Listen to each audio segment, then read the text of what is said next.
Saying that we have a quorum this evening, we'll call today's meeting to order. This is a meeting of the Common Council of the City of Bloomington, Indiana. Today's date is January 13th, 2021. Will the clerk please call the roll? Councilmember Rollo? Here. Bolin?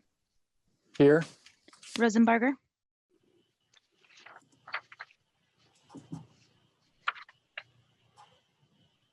I see you connecting to audio. Councilmember Rosenbarger?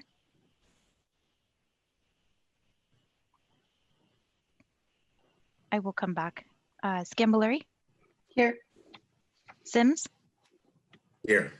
Flaherty? Here. Piedmont Smith?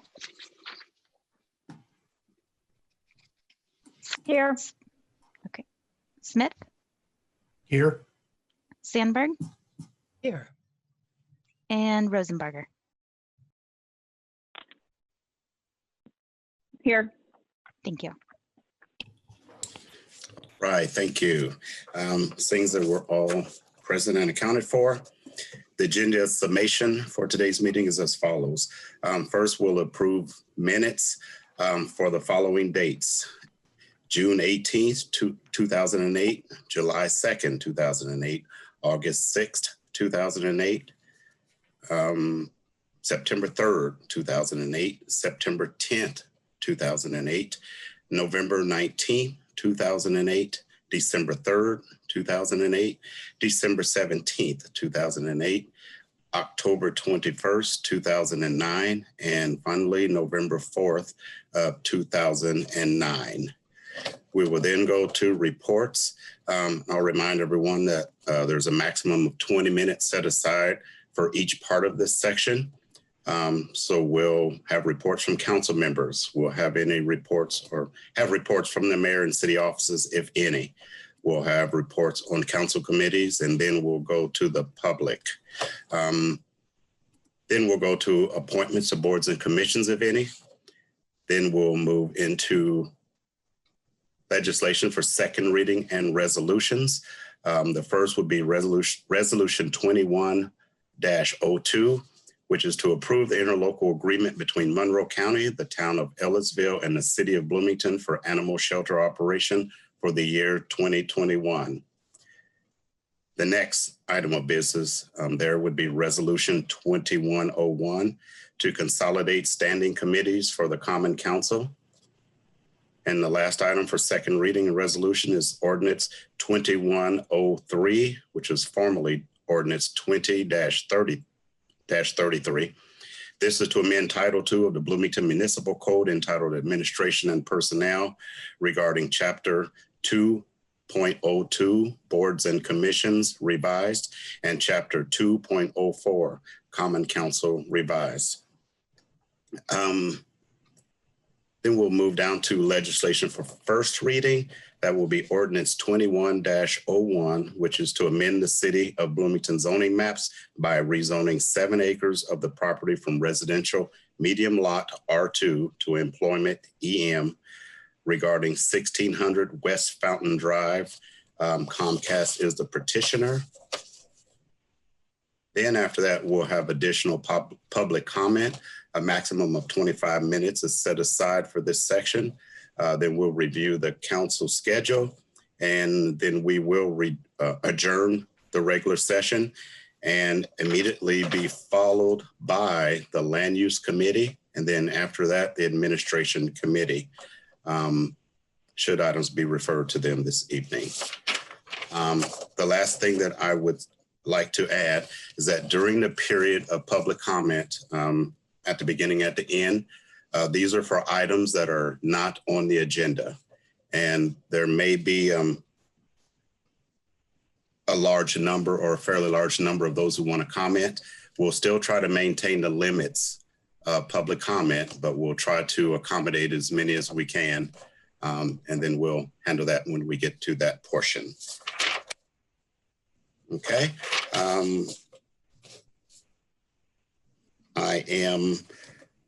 That is the summation of today's agenda.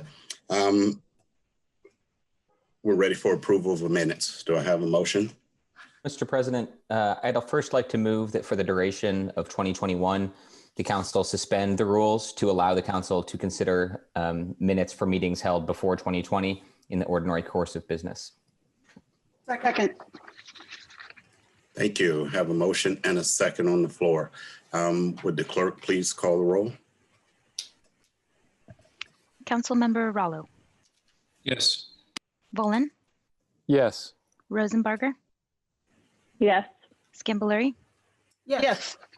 Sims, Yes. Flaherty, Yes. Piedmont Smith, Yes. Smith, Yes. Sandberg. Yes. Thank you. Thank you. Thank you Mr. for that, President? Council. Yes, go ahead. I'm sorry.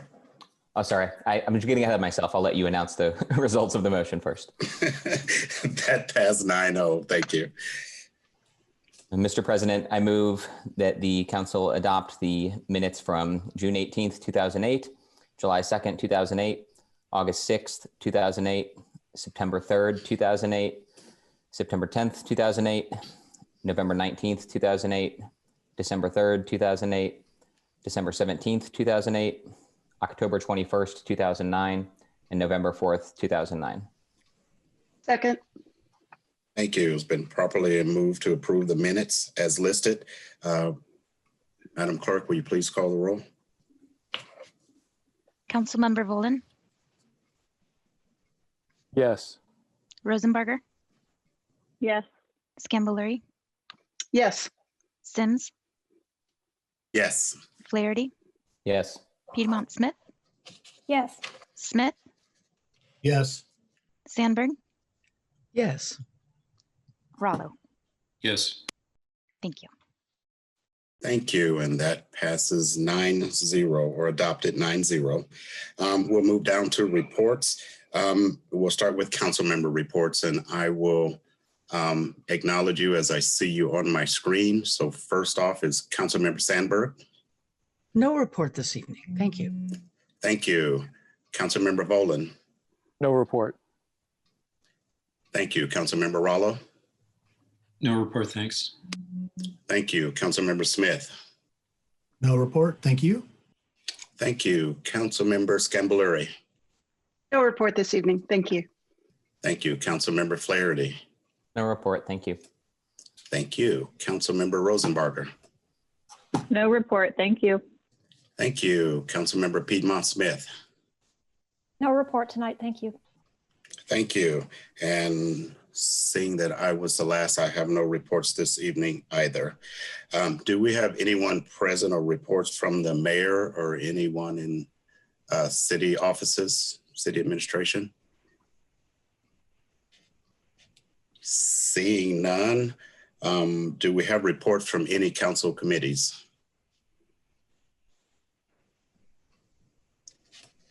Okay, seeing none, we are now going to public comment. And this is for items that are not already or not on today's agenda. Mr.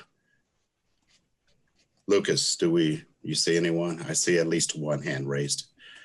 Yes, and for any members of the public who haven't attended a Zoom meeting like this before, you can indicate that you'd like to comment by using the raise hand function in your controls, or by typing a message into the chat to let the meeting host know that you'd like to comment. And I do see Jim Shelton has requested to speak, and he should now be able to do so. Well, before we get started with that, we have been allotted 20 minutes. So about how many folks have you identified that would like to speak during this section? I just see one hand raised. Just see one hand. Okay, and the speakers have 5 minutes. So Mr. Shelton, if you're ready, please go ahead. Thank you, and good evening, Council. I don't need anywhere near 5 minutes. Jim Shelton with the Chamber of Commerce, but speaking right now again on behalf of court-appointed special advocates. I want to make sure the public is aware that we have a training coming up in just about 4 weeks from this coming Monday. It'll start on February 8th, run through March 3rd. It'll be via Zoom. It will be on Monday, Wednesdays, and Thursday evenings from 5:30 to 8:30. And then all interactions, while you serve as a CASA, while it's the safest way to go, you can do via some video communication link up. The training that we finished in the fall, the folks have been assigned cases. This has gotten our waiting list down almost in half, but still we have 27 children waiting for a CASA to be assigned. So we definitely need more people to volunteer to step up to work with these children who are in the juvenile justice system, not on anything they did, but because their parents have either abused them or not taken care of them. They've neglected them. So please think about it. If you need more info, you can go to monroecountycasa.org and click on the volunteer link. There's a frequently asked question page. You can also download or fill out right online the application page. The process is you would apply, you would be interviewed, your references would be checked, and then a background check would be done on you because you will be working with children. So it's a very fulfilling volunteer opportunity. We definitely need people to work with these children. A child who's got in the system who's got a CASA assigned is dramatically less likely to ever get in the system a second time, is far more likely to have a case in sooner, although COVID-19 has kind of messed everything up in terms of how long things go. So think about it. Application should be gotten in the next couple of weeks, and then the training will start, like I said, February 8th. After it's over, March 3rd, then you'd be sworn in by Judge Galvin and Judge Harvey, and there'll be a case there waiting for you. So thank you very much for this opportunity to spread the word. Thank you, Mr. Shelton. Who do we have next, Mr. Lucas? Next up, we have Barbara Moss. All right. Am I unmuted? Yes, you are. You have 5 minutes. Please go ahead. Sorry, I have so much trouble with this technology. And I think some people may not, maybe you could repeat the instructions because I'm getting people saying they don't know how to get on to speak. But anyway, okay, it was suggested by someone who wrote from my neighborhood, I live in Hoosier Acres, to Matt Flaherty, that we look at Biden's housing proposal and the affirmatively furthering fair housing rule, amongst other things. So, you know, we took a gander at that. And I'd just like to say, comment on a few things. Commenting on that proposal, the executive director of the nonprofit National Housing Resource Center says that if we want to reestablish the Black middle class in this country, which is an underpinning of that Biden plan, home ownership has to be a part of that. And I guess it's rhetorical because you're not going to respond tonight, but I ask rhetorically, how does this proposal address that in the very least? I don't see that.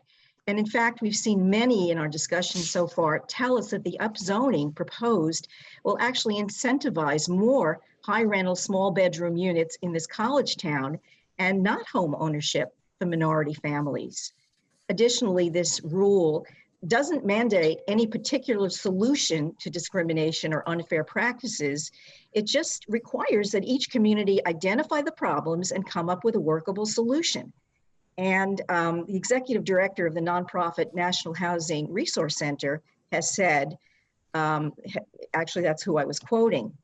And in addition, I hate to quote this particular person, but President Trump, our twice impeached fearless leader, actually threw this ruling out wrongly and stating that it would have required high density zoning and eliminated single family zoning. So of course he had to throw that away because that would, you know, harm the suburbs. This was not true because it does not mandate that. But quite amazingly, this is precisely what's now being proposed by Bloomington City Planning, this high density zoning. And I would just like to say that we as a college and city, college, city, town, have many, many talented people who can work with city planning, who want to work with city planning to come up with our own unique solutions. And instead of having one just, you know, provided to us for us to react to, which, as many of you know, has really raised a lot of concern and fear in this community. Okay, so I appreciate you listening to my comments. Thank you. Thank you very much, Ms. Moss. Do we have anyone else, Mr. Lucas? Yes, next up we have Alex G. And before I unmute him, for any other Members of the public wanting to speak, you can use the raise hand function. Where that is on your screen may vary from device to device. On mine, you click on participants, which brings up a sidebar, and there's a button with 3 dots that you can click that allows you to raise your hand. And again, if you're having trouble finding that, you can also type a message into the chat to let the meeting host know. Next up, we have, again, screen name Alex G, who should now be unmuted and ready to comment. Hello, can you identify yourself? And then you have 5 minutes. Yes, I can. So my name is Alex Goodlad, and I'll spell my last name Goodlad. And I want to express my discontent with the office of the mayor on their on just what I'm just going to call it like I see it, their dishonesty on just engaging with the issue of the tents in Seminary Park and trying to navigate through what we should do about it. Before I get into, my loaded claim, because, I know it's kind of loaded to say that somebody is dishonest, I should show my appreciation to, in particular, to Forrest Gilmore and the rest of the community for really stepping up to the plate. And looks like we're going to get a low barrier emergency shelter at the fire station or something to do with the fire station, and that's all great. What isn't great though is that while the mayor shows his discontent and rightfully so with Donald Trump and the continued dishonesty by white supremacy and all that, it seems like our office of the mayor is kind of being hypocritical with in many ways with implying to the community that there's only 15 to 20 people out camped in Seminary when at one point, and this was brought to their attention beforehand, that there's 38 people camped out in Seminary and over 60 people overall. And that's important because we need to count the amount of people overall, because they're enforcing the evictions in every park, not just Seminary. They're enforcing in Sheer at the county as well. So when we look at what the shelters currently can accommodate, we have to count the right number. So so I really didn't appreciate it how, it came across as dishonest that they gave this number of 15 to 20 when they knew the over 60 number. And then what the city page told me, and I think it was Andrew, probably you, that replied to me and told me to be, not name call, which, sorry, your feelings aren't very important on that. They moved the goalpost and said, both numbers are true, but in saying both numbers are true, you're admitting what you're contradicting what you said before, which is that there's enough shelter for everybody. And I just want to end this public comment section by saying another way you're being hypocritical as well on this, which is that your point basically comes down to, the homeless people are refusing help, communities refusing help, stop refusing help. Well, the city should stop refusing help, because we're giving help with the community with our own money and our own funds, and the city is playing hardball and obstructing it. And to the city council, I hope that you do whatever you can. I know that there's not too much in your power at this very moment. But I hope that, a lot of you have signed on to the petition and the Beacon letter. I hope more of you sign on to that. And I hope everybody, plays their part, does their leverage. And at this point, we don't even need much from the mayor. They just need to be patient while Forrest works out this low barrier shelter. Okay, I yield my time. Thanks. Thank you, Mr. Goodlad. Who do we have next, Mr. Lucas? I don't see any other requests for, just as I'm speaking, we have Nathan Muchler up next. Thank you. Yes, I apologize. Like many of our unhoused brothers and sisters, I'm at work right now, so I got to the meeting late. I would just like to echo what Alex and all of our comrades and fellow Bloomingtonians, fellow citizens have said, and use my voice to amplify their comments. Thank you. Thank you very much for your comments, Mr. Mutchler. You see anyone else, Mr. Lucas? Yes, I also have a request from, give me just a moment. Screen name is Anna Kane at iu.edu. Guessing that's Anna Kane. Sorry, Annalise. Go ahead. Okay, are you ready? Can you identify yourself? You have 5 minutes. Thank you. My name is Annalise Kane. I'm a student at IU, and I would like to third what Andrew said as well. I'm concerned about putting up an eviction notices when in Seminary Park and other spaces when there aren't really low barrier, safe spaces set up yet for the houseless population to go to. Also, the CDC recommends leaving encampments alone at this time, and I think that we should follow what the CDC is asking. And eviction just creates more of an instability to one of the most vulnerable groups in Bloomington. Thank you for listening. I yield my time. Thank you for your comments. Do we have anyone else, Mr. Lucas? Yes, I see 2 requests. First is Tassie Giotti, and should be unmuted and ready to comment.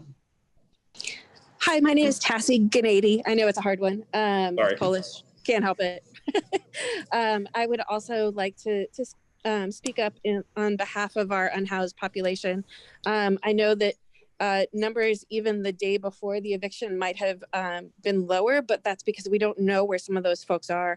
I'm actually currently looking for someone that I've been working with, and I don't know where she is. So that there is a way in which people who don't have phones have sort of wandered off into the ether, and that they're not. There's a way in which the CDC has said that when you disperse people, that you get rid of their access to services, or you make it more tenuous for these kinds of things to happen. I would also point to other cities, including Denver and Missoula, Montana, which have tent encampments. And so the mayor's assertion that that it's too dangerous to camp in the winter is also sort of patently untrue. What they've done is they have installed services and facilities and done some wraparound work so that these people can live safely in the winter in these places that are as cold or colder than Bloomington.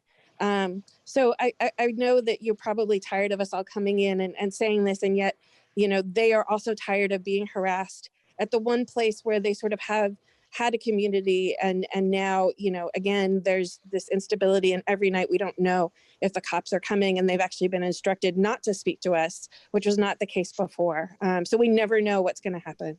Thank you. I yield my time. Thank you very much. Do we have anyone else that you see, Mr. Lucas? Yes, we have a request from Sam, who should now be unmuted and ready to comment. Hi, yes, my name is Sam Barbash Riley. I'm a social worker and therapist in the area.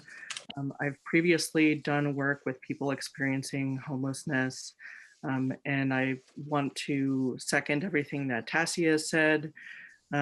This is not actually solving the issue. This is merely exacerbating it and destabilizing people's connections with different services that might get them to a point where they have more stable housing and no longer need to be in Seminary Park. And the supposed beds that are available for them that people are turning away, Wheeler is not a safe option for everybody. So saying that there are beds and people are refusing them, that it's low barrier is dishonest and not actually representing the situation accurately. Also, as others have said, the CDC guidelines contraindicate the actions of Bloomington. What we need to do is support people and provide housing first solutions, not harass people and leave them uncertain of where they're going to be safe to sleep tonight. So we're actually cutting them off from resources and making it more likely that they'll need to stay out for longer, rather than being able to connect with resources and get to a place where they have more stability and can be housed. I yield the rest of my time. Thank you. Thank you. Mr. Lucas, do we have anyone else? Yes, I see Nicole Johnson, who should now be able to unmute. Hi, my name is Nicole Johnson, and I am the founder and director of Pigeon Hill Pantry, as well as sit on the Bloomington Housing Authority Residents Council. I want to echo everybody's, I would like to echo everybody's comments that came before me regarding the encampment at Seminary. And then I would like to take a moment to direct our council's attention to the Seattle City Council. Seattle City Council members recently took a step towards, quote, radically raising the total number of, quote, transitional camps, tent cities, tiny house villages, and parking lots for vehicle camping. The city will allow at one time as a strategy to address homelessness, sponsored by a council member sponsored this legislation. This legislation is replacing an ordinance that expires next month, and it will allow up to 40 encampments, either tiny house villages, tent cities, or vehicle safe lots, and make it easier to site them on land owned by religious organizations, the county, and the state. It would also allow encampments in residential zones. So what I ask for my city council to do is to look to Seattle, research how Seattle did this, and for now, until we can figure where to put these people, enact a temporary legislation to allow encampments in our city. You can do it. Seattle is proof. I yield my time. Thank you very much for your comments. Do we have anyone else? Mr. Lucas? I don't believe so, no. Okay, thank you very much. Moving on into the agenda. Do we have any appointments to boards and commissions this evening? Okay, seeing none. Moving to legislation for second reading and resolutions. We do have some legislation ready for second reading tonight. Mr. President, I move that Resolution 2102 be introduced and read by title and synopsis only by the clerk. Second. Thank you. It's been properly moved in second. Ms. Clerk, will you please call the roll on that motion? Sure. Councilmember Rosenbarger. Yes. Scambolery. Yes. Sims. Yes. Flaherty. Yes. Piedmont Smith. Yes. Smith. Yes. Sandberg. Yes. Rollo. Yes. Volin. Yes. Thank you, and that motion passes 9-0. Who do we have here to present this evening, Mr. Lucas? To get to that, I believe the clerk needs to actually read the title and the synopsis for the legislation. I'm sorry. You're absolutely right. Could you please read title and synopsis only, please? Thank you. Sure. Resolution 21-02 to approve the interlocal agreement between Monroe County, the town of Ellitsville, and the city of Bloomington for animal shelter operation for the year 2021. And the synopsis is, this resolution authorizes execution by the mayor and director of animal care and control of the animal shelter interlocal agreement for fiscal year 2021 between the city of Bloomington, Monroe County, and town of Ellitsville. The agreement provides that Monroe County shall pay the city of Bloomington the sum of $356,790.28 for 2021 in return for the space the city provides to the county and services it renders on the county's behalf.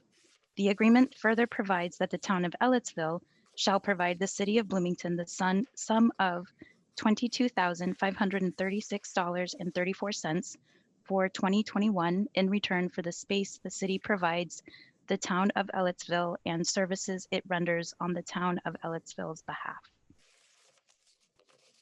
Mr. Thank President, you very much. I move that Resolution 2102 be adopted. Second. Thank you. Mr. Lucas, do we have someone here to present this evening?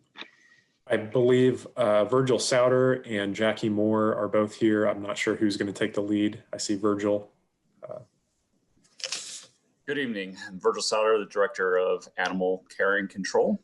How are you? Good to see you.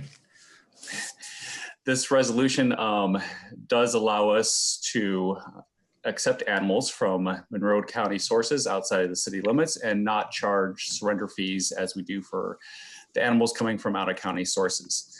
The reimbursement figure is a long-standing formula that looks at our full previous year's figures. So this sum comes from 2019 data. Over the past decade, I would like to point out that our total animal intake has decreased while the intake percentages from these various sources have remained fairly stable. Intake from the county has fluctuated from 42 to 49% with an average of 46%, which we saw this past year. And intake from our out-of-county sources have fluctuated between 11% and 16% with an average of 14%, which again was where we were at this year. Looking at the past 5 years, the cost of care for our animals has increased, so this agreement amount has risen over the recent years. Aside from changes in salary agreements and staffing changes, major increases continue to coincide with improvements to our programs by equipment purchases or significant repair. However, it does need to be noted that in part the increase in cost of care is due to increase in cost of veterinary services and other life-saving efforts. I am very happy to report that these efforts resulted in 97% of all the dogs and 93% of all the cats in our care in 2020 were either returned home, adopted out into new families, or transferred to rescue groups. We are looking forward to continuing these efforts in 2021. So thanks for your consideration of this resolution, and I'd be happy to answer any questions you would have. Thank you very much for the presentation. Is there anyone else going to join you? No. Okay, thank you. Now we go to any questions from council members. Councilmember Rollo. Thank you, Mr. President. Mr. Sauter, could you go into a little more detail about how that the amount is derived? Yes, thank you. So the reimbursement figure looks at our 2019 data. The 2019 expenses that from that year that were directly attributed to the animal shelter and animal care was $940,405.47. That number was then reduced by our adoption income from the same year, which was $108,867, which gave us a total of $831,538.47. That number was then divided by the total number of animals taken into the shelter. This was a little bit different than previous years where we just went by percentage. In the past few years, the percentages all bordered on the 0.5%, so rounding became an issue. So we decided to go to a cost per animal formula. And that came to the cost of animal amount of $210.62 that got us to our final figure. Thank you for that detail. Okay, thank you, Councilmember Rollo. Any further questions of Mr. Sauter? Councilmember Piedmont Smith. Yes, I just wanted to make sure I got the numbers right as far as the percentage of animals that were either adopted or transferred. So you said 97% of dogs and 93% of cats. And was that the number that were adopted and or found homes somewhere else in other ways? Yeah, so those were numbers, the percentage of the animals in our care in 2020 that basically left our care through positive means, meaning that's the percentage that either found their home that they came from, found a new home, or went on to a rescue group to make that final step. Okay, so the remaining cats and dogs then were euthanized? The remaining were not. Some are still, of course, in our care. Our euthanasia percentage for 2020 was 4%. And that number is largely due to serious medical issues, animals hit by a car, or severely aggressive animals. So it's mostly not, it's not the primary reason for euthanasia is not that they can't get adopted. It's that they have some physical problem or psychological problem that Correct. can't be overcome. That is correct. Okay. And how does that 4% compare with previous years? That is our lowest yet. Last few years, we were hovering between 5 and 6%. So we've been doing well for the last few years. If we look back in the shelter's history to earlier days of 2006, where it was a 40% figure, it's a stark difference. Well, congratulations. Thank you. Yes, thank you. Any further questions from council? Okay, seeing none, we'll go to the public for public comment on resolution 21-02. I will remind everyone that if you do have comments, you can indicate that by using the raised hand function in Zoom by going to the participants button, or you can send us a note on chat and we'll get you that way as well. Mr. Lucas. I don't see anyone at the moment. Okay, we'll give it just a little bit.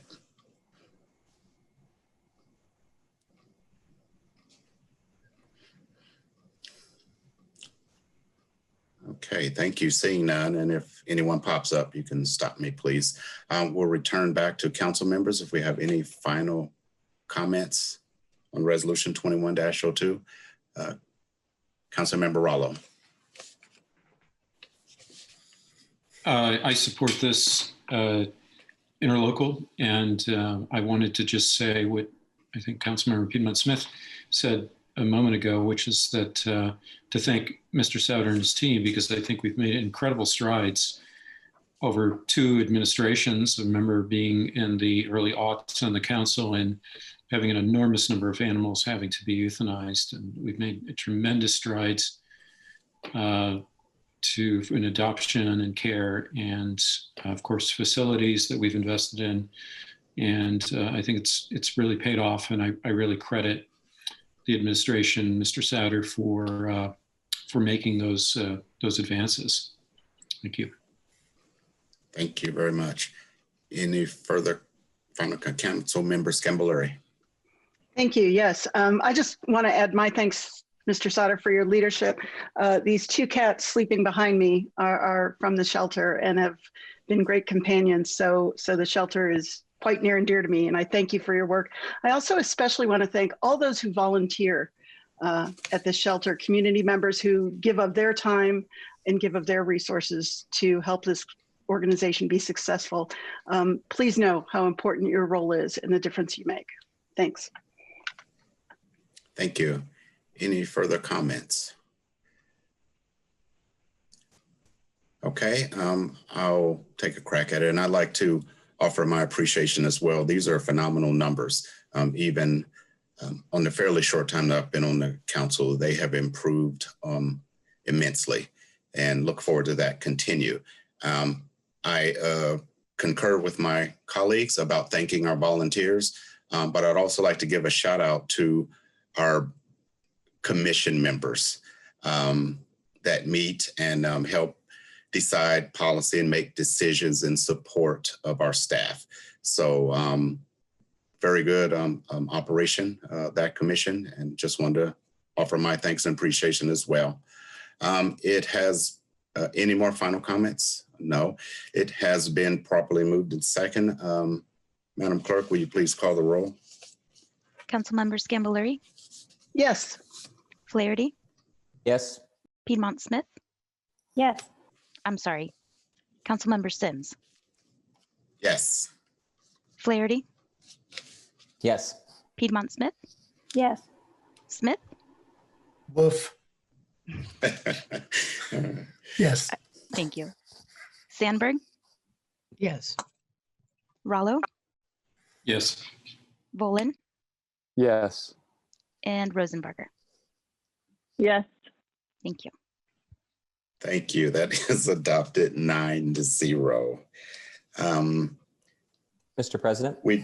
Thank you. Go ahead, sir. I move that Resolution 2101 be introduced by and read by the clerk by title and synopsis only. Need a second? Second. Thank you. It's been properly moved in second. Would the clerk please read? Resolution. I'm sorry. Let me just for a second. I think I need to call a roll call on that motion. Is that correct, Mr. Lucas? Yes. Will you please call the roll on that motion? Thank you. Councilmember Sims, Yes. Flaherty, Yes. Piedmont Smith, Yes. Smith, Yes. Sandberg, Yes. Rallo, Yes. Bolin, Yes. Rosenbarger, Yes. and Scambolery. Yes. Thank you. And that motion moves on 9-0.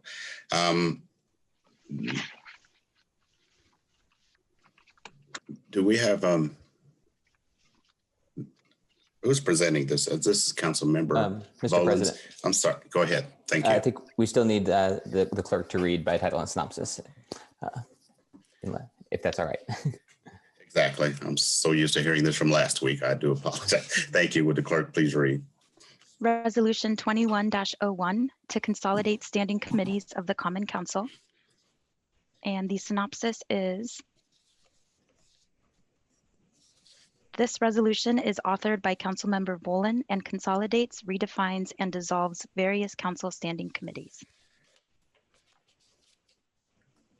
Okay, thank you. Mr. President, I move that Resolution 2101 be adopted. Second. Okay, it's been properly moved in second. Mr. Bolin, are you presenting a sponsor? Yes, I'd like to just show one slide. I'm hoping I'll have more success this week showing it, but it'll be a very brief recapitulation of the resolution. It simply proposes to consolidate committees based on feedback we got at the end of the year at our special session on December 21st. Let me try to share screen here now. And can you see? No. Just a second.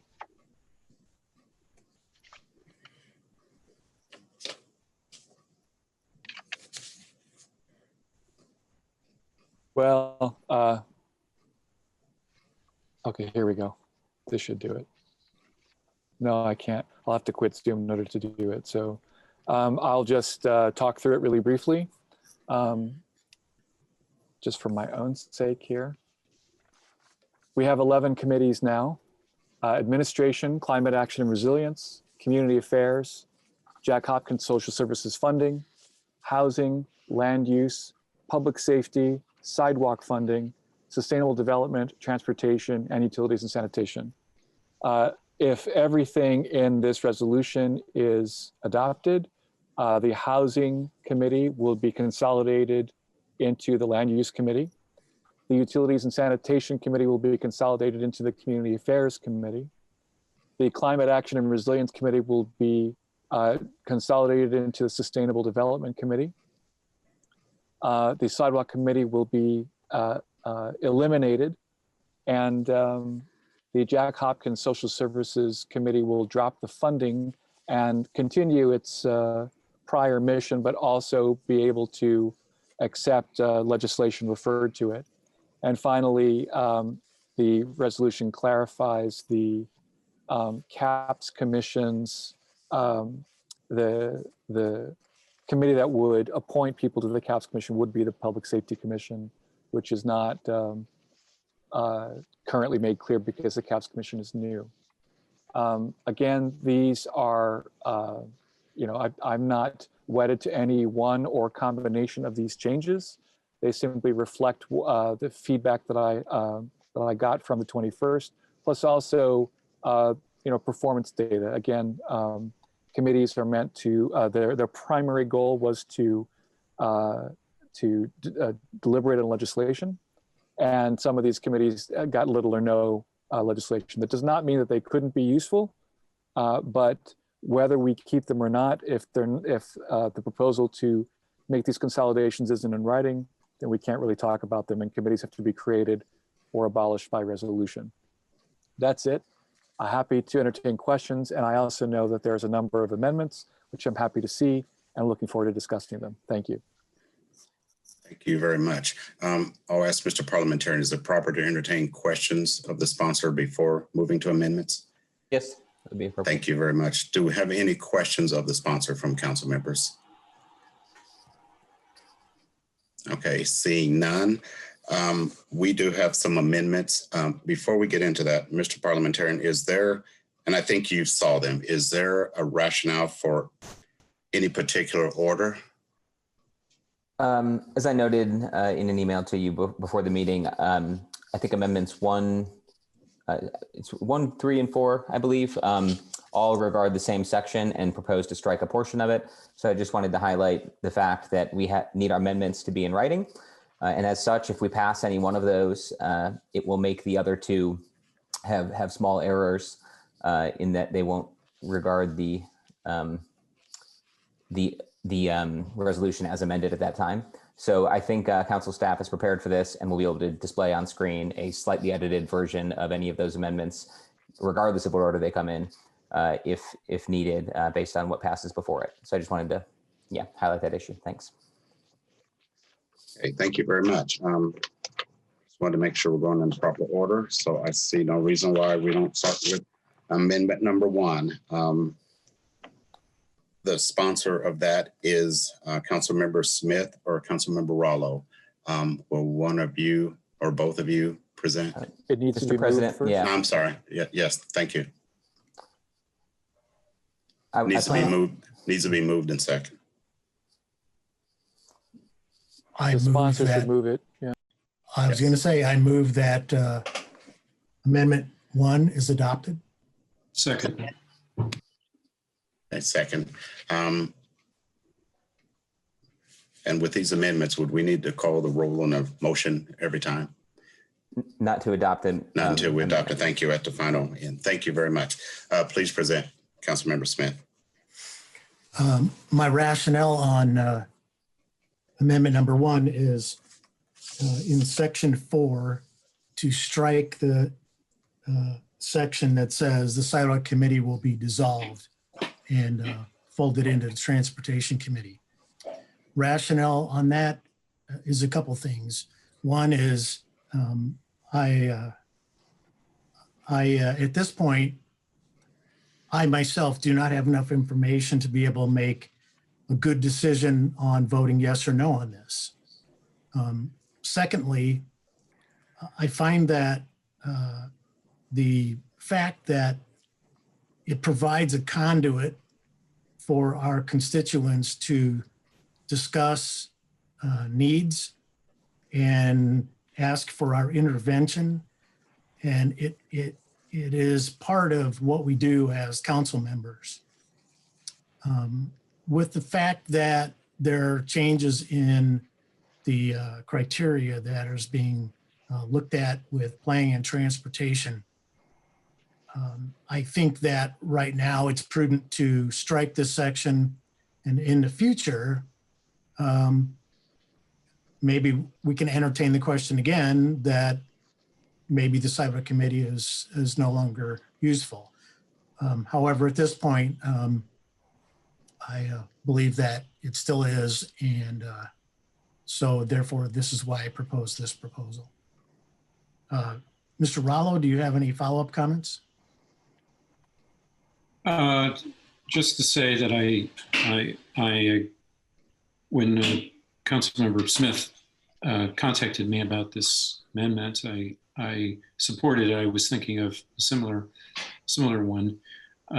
My view is quite adamant that the sidewalk committee functions well. It receives really a tremendous amount of information it functions well on its own as a body. I think that that can be demonstrated just in the minutes that are, reveal the complexity of the topics that are considered. And so I'm just opposed to eliminating it and folding it into a transportation committee, which I think would have certainly enough topics to keep that busy on its own. So I'm for both committees, but maintaining sidewalks. Okay, thank you. Thank you for clearing the screen. We've heard from the sponsors. Do we have any questions of them from our fellow council members? Councilmember Boland. Yes, thanks for the presentation. Councilmember Smith, I guess I'd like to know, you expressed a concern that you don't know enough about this. I didn't quite, that was the first thing you said. What is it that you feel you need to learn in order to better make a decision? I've just, myself, I've just joined the Sidewalk Committee, and I am serving as the chair. I don't think I have understand how it fits in with, does it help to get sidewalks for people when they are needed, and when they identify those and bring focus to that? I think the answer is yes, but I haven't had that experience yet. And so I think I wanted to suspend my opinion on it so that I could gain more knowledge about how it functions within the city, and how it functions within the council. And already I see that there are constituents that believe it's important. So I'm still learning those topics. And so. Well, if I may follow up, there was a report recently released by that Mr. Stossberg talked about last week. Yeah. That report shows that there's something of an inequitable distribution of sidewalks. This is actually a question for both you and Councilman Barallo.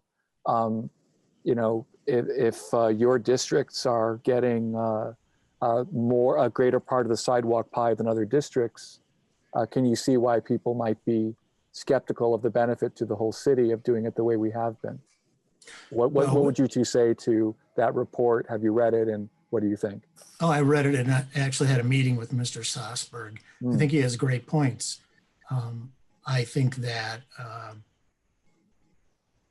the revamping of the criteria with planning and transportation is going in the right direction. It definitely is. So I would thought that it would be a good thing to hold on to it at this point. Let's see where it goes. I have full confidence in planning and transportation to do a really good job. So I just thought pulling the plug on it now was just jumping the gun. Mr. Rollo, thank you. Mr. Smith, Mr. Rollo. The report that Mr. Stossberg offered has good information, but I think that, as I said last time, I think contextually, I think it has certain flaws. So it's, in terms of the evolution of the decisions on sidewalks, it considers a lot of things. Equity is one that we have considered. Now it's going to be formalized. We actually addressed Mr. Stossberg's report in the last meeting before last, and we're revamping, the administration is revamping the criteria under which the matrix that we decide on these projects, and equity is going to be part of that consideration. But there are the considerations that are made. Well, first of all, let me say that there's data left out of that report. And so, for instance, this looks at sidewalks. It doesn't look at, say, pedestrian paths that have served other districts. It doesn't count the fact that some districts, for instance, your district, Councilmember Volin, has almost complete sidewalks on both sides of streets and on every street.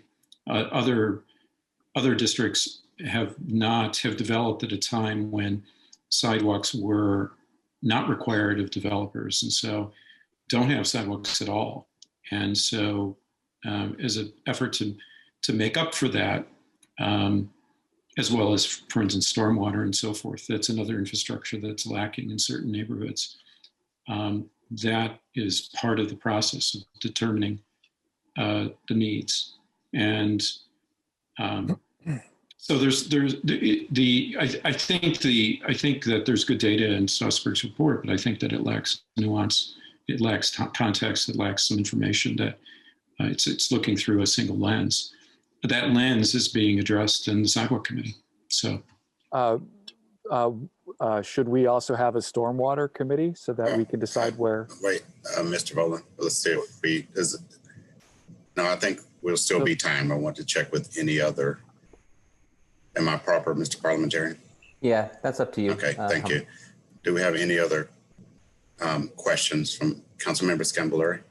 Yeah, I do, but if Councilmember Volin was just finishing up, I don't want to interrupt him. I mean, okay. Thank you, Shall I go Councilmember ahead? Volin. No, are you, Councilmember Volin, please proceed. Yeah, Thank I had you, one follow-up Councilmember question. Scambolari. Yes. Mr. Rallo, by your logic that maybe it should be a stormwater committee, what would you say to that? You know, that's interesting because we've been addressing stormwater in the last few years in terms of priorities, and we know that certain areas are lacking, and there are certain priorities that we need to. I mean, we need to evaluate where the stormwater monies go to get the best outcome. So I'm agnostic about that right now, but I think that might be, I mean, this is a novel. I'm just hearing it from you at this moment. So, well, it was just suffice to say that I'm intrigued by it. Yeah. And I'm not averse to it. Thank you.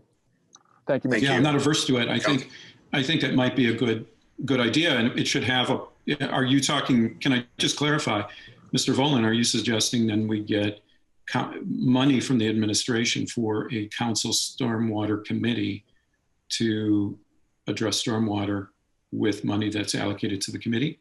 I didn't go that far. I was simply playing off of a statement you made where you said that sidewalk is considering stormwater these days, and but we don't have a corresponding committee to consider that, and so I wondered if you thought we should. Well, and this is part of the consideration. That's why it's complex. Is that oftentimes stormwater projects are wedded with sidewalk projects because you get further with the expenditure. I mean, if you have to dig up a sidewalk to put a storm drain in later, that's a mistake. So you try to sort of put them together. And so priorities also come with sidewalk projects that have a stormwater component if utilities oftentimes is willing to sort of, and we used to have a real commitment to have matching funds, for instance, which was really helpful. That doesn't necessarily occur anymore.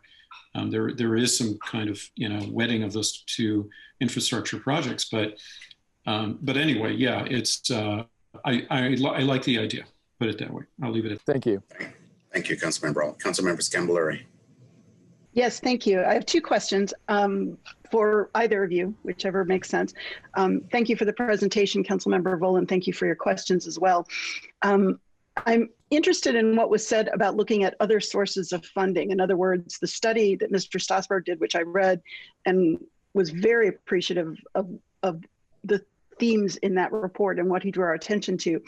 But I'm also curious about sidewalks that are funded with TIF money or that are part of projects funded with state or federal money as well. And I would agree with you, Councilmember Rallo, that that's kind of an important part of this picture too. Is anyone studying that? I guess, are we digging into that information as well? Is this addressed to Councilmember Smith or I? Is that right? Smith or Rollo, are you aware of any efforts to kind of dig into that money too and see I am not. where that's been going? I am not. Has it? Sorry, go ahead. Well, I agree with Councilmember Smith. I don't think that there has been a concerted effort, but I think that there has been money supplied from other funds. So for instance, the Alternative Transportation Greenways Fund.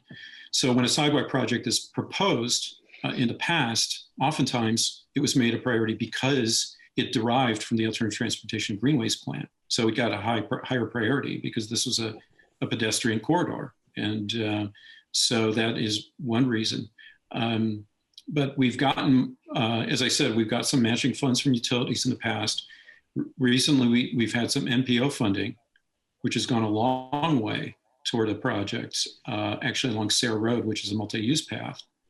So we were considering a sidewalk project for, I don't know, less than a quarter mile, which would have taken a considerable part of the sidewalk budget.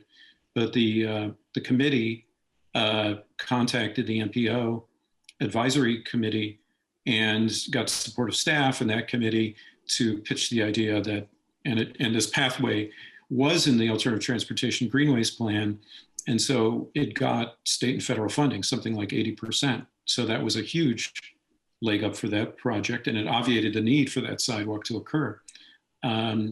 There's also TIF has been used, TIF funds have been used on sidewalks in the past.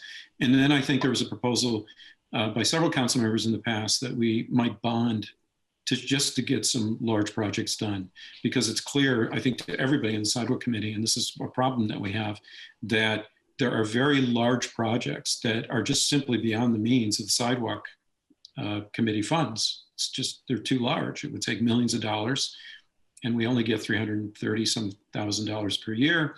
And so, you know, of course, we try to spread that money around to different projects to, you know, so the whole, definitely there needs to be reevaluation, and the administration is working on that right now, different criteria, but I think the council should think about other funding sources for sidewalks. Yeah.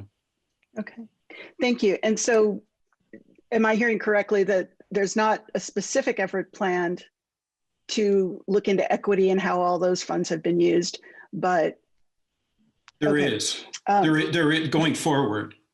Going forward. Well, okay. I mean, I can say that equity has been a part of the consideration of the sidewalk committee in the past. But this is going to be in terms of, you know, we have certain criteria that we look at. For instance, you know, in terms of connectivity, that gives high points. In terms of walkability, that's another point. In terms of whether, you know, you get to a certain destination, that's another point. You know, so there are all of these that aggregate to help us make a decision about prioritization, and so equity is going to be included in that formally.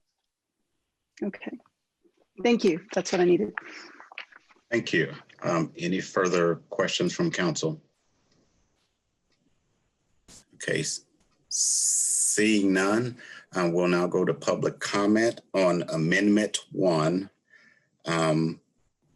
And you can please either indicate your desire to speak by using the raised hand function in Zoom, or send us a note in chat, and our council staff will see you and we'll move forward. So do you see anyone interested, Mr. Lucas?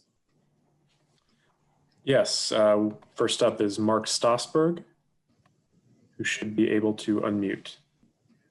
Hello, can you hear me? Yes, we hear you, Mr. Stossberg. Go ahead. You have 5 minutes. So I'm the Mark Stossberg that was referenced. I created the sidewalk equity audit that reviewed the sidewalk committee's funding over the last 17 years and how equitable it was. So I'm in a position to address the feedback about that. To quickly summarize, I looked at national best practices, which are to use an objective system, and that's what our staff is currently using and recommending.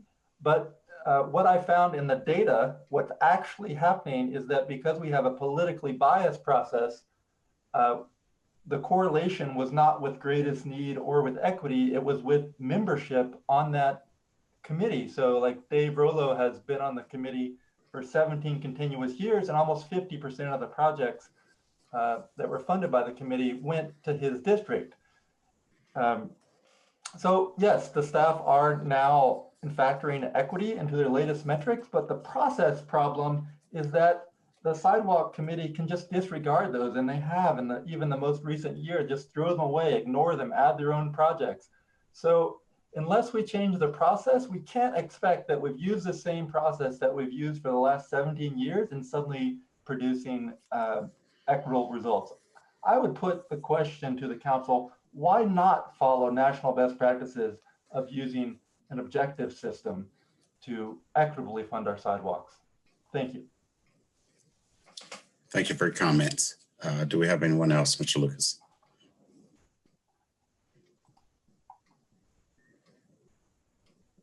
I don't see any further requests, no. Actually, I saw I see Alex a hand up. Goodland. Yes, I see one hand up. I see two. Oh, I'm sorry. Yes, Alex Goodlad is up next and should be ready to unmute. Hi. So with this amendment, I guess I want to see the sidewalk committee dissolved. So I guess I oppose the amendment. I think that that sidewalk committee can be considered with climate action and resilience, and I'm sure there's other ways that it can be talked about. So, and we'll get to Amendment 3 later, so I'll yield my time. Thank you. We see anyone else? Mr. Lucas? Yes, we have trip coverage. I'm not sure if that's their actual name, but they should be able to unmute now. Thank you. Can you identify yourself? And you'll have 5 minutes.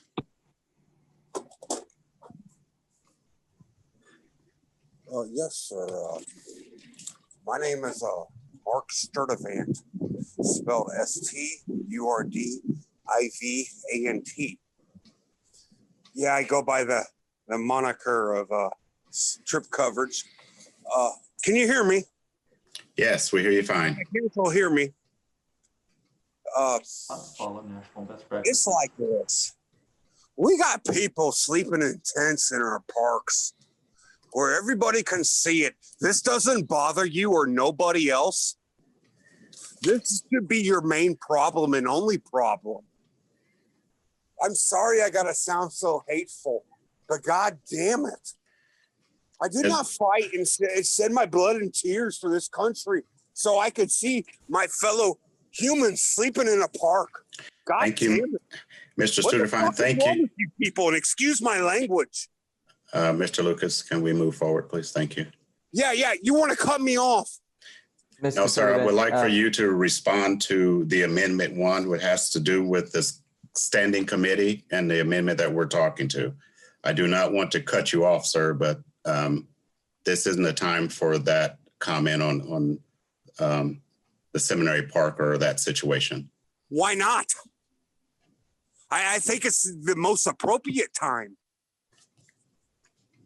I think any time should be discussed. Yes. This is the problem. It's an emergency.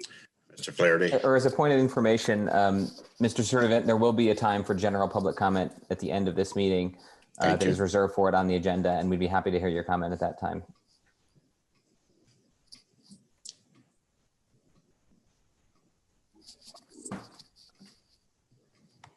Anyone else, Mr. Lucas?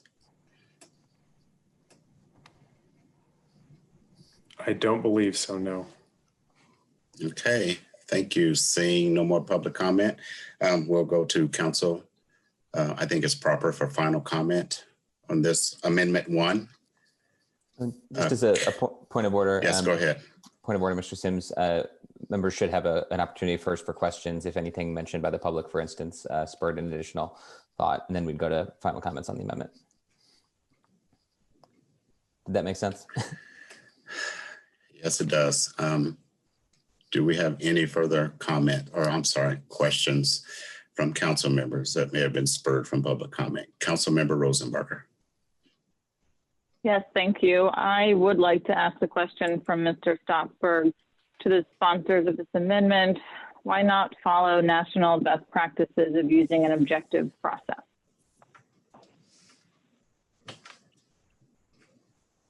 Would you like me to respond first?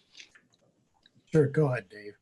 Yeah, I think that would be informative, like any sort of information that could be applied in terms of, how we evaluate projects. But I don't think that you can evaluate, there a certain amount of subjectivity is inevitable. I mean, we all represent neighborhoods, and we communicate with those neighborhoods, determine what those neighborhoods' needs are, what's lacking.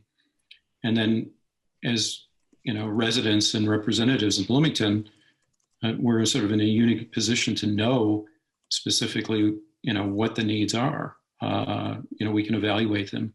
So we do have objective standards in terms of a rating matrix. And then based upon that, and then discussion of other things that don't appear in the matrix at all, or that where the matrix may have failed in the past. So for instance, the matrix says that this particular sidewalk, it doesn't present a avenue for people to utilize. People don't utilize that, but it often doesn't anticipate that it will be used in the future because there's because it's part of a pathway to a large employer or to the university, for instance. So I think that it's an important role for council members to meet with their constituents, neighborhoods, and then on the basis of that, take that information to the full council, which it eventually does, sidewalk committee. The sidewalk committee evaluates that information. So, I mean, it's all part of, I think, the deliberative process. I wouldn't want an automatic process unless we were to have a huge fund and get all of the sidewalk projects done. Maybe that's the best way to go, is to have a bond of $10 million so that we can apply it to the 30 or so projects that are on our list right now.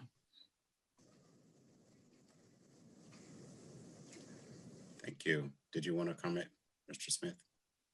Councilmember Smith, did you have anything? I would like, my comment on is if we look to eliminate all subjectivity, it's impossible. So perhaps in my mind, the best solution, maybe we can ask planning and transportation to look at the CDC, the national standards, and look to pull in some of those. I just don't believe that in any technological way you can eliminate subjectivity in the process. I think that having a fair and having equity, and during the sidewalk committee the other night, we saw maps overlaid with different demographic data so that we can apply fairly any future sidewalk development and consideration. At this point, I think that seems to be the best way to go. And perhaps then we can look at the national standards and see where we go with that. But, we can't eliminate subjectivity. So thank you. Thank you. Do we have any further questions? Councilmember Sandberg. Thank you. With respect to the subjectivity issue, Councilmember Rallo, actually a rather serious charge has kind of been leveled at you on a personal level that sort of insinuates that there's some amount of pork or some amount of preferential treatment that you and your district gets because of your service on the sidewalk committee. And I want to give you the opportunity. I think you've already explained that there already are metrics involved. And I know this from having been on the sidewalk committee. There are other things that are factored in as to what projects that are on the wait list get the priorities. But is there anything inherent about your particular district that would make those numbers look skewed? I just want to give you an opportunity to defend your honor. Thank you. Well, thanks. I think that there's, as I said, it's very complex and there's nuance. So let me give you a few examples. For instance, District 4 does have a certain build out at times, and I think it's probably mirrored in District 3 as well, when from a period of about the 1950s through the 60s and 70s, sidewalks weren't included as a requirement of build out for developers.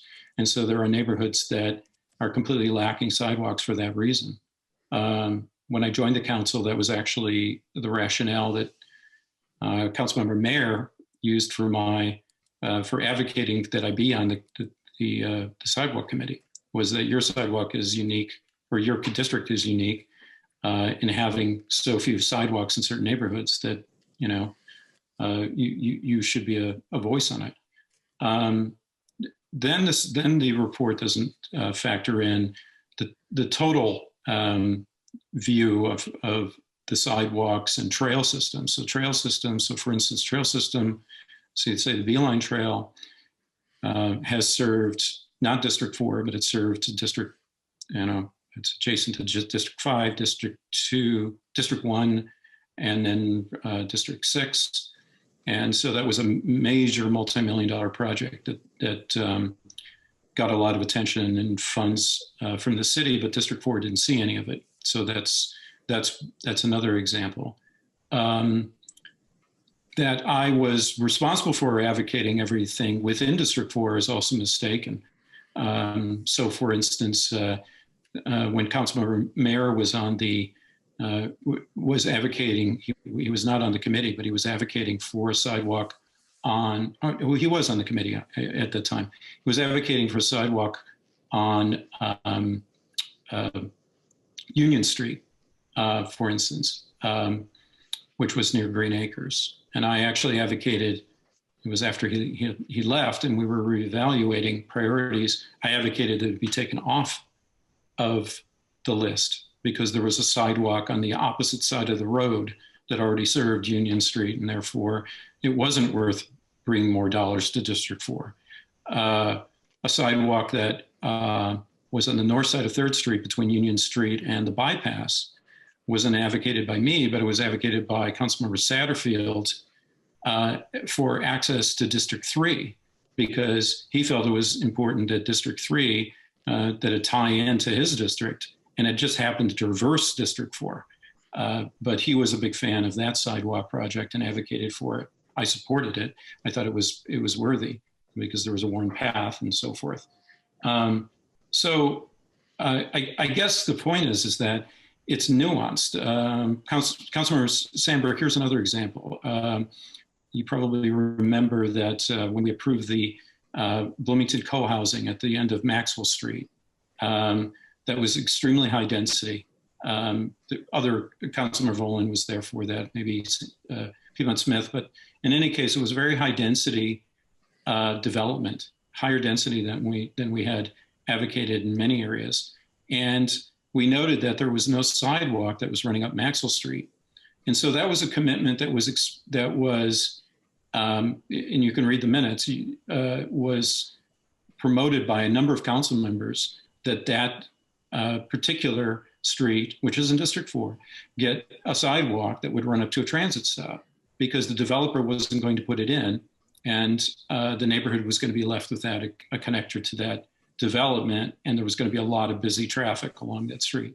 So the point is that you wouldn't know that by just taking a map and plotting out equity, or if you were just plotting out districts and saying, well, somebody is squirreling, somebody's being able to get the pork money. Those things aren't really revealed unless you were to read the minutes or attend the meetings, which I don't think Mr. Strasburg did at all. So I hope that helps. Thank you. Mm-hmm. Thank you.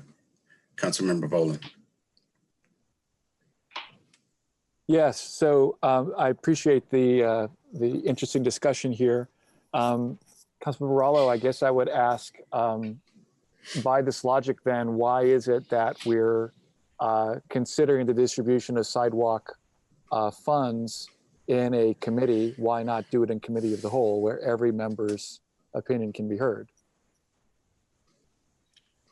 I suppose it could occur that way. It's very intensive. It takes numerous meetings. It takes an hour long. It would take multiple meetings, put it that way. I think it would have to probably encompass full meetings of a committee of the whole for a number of sessions.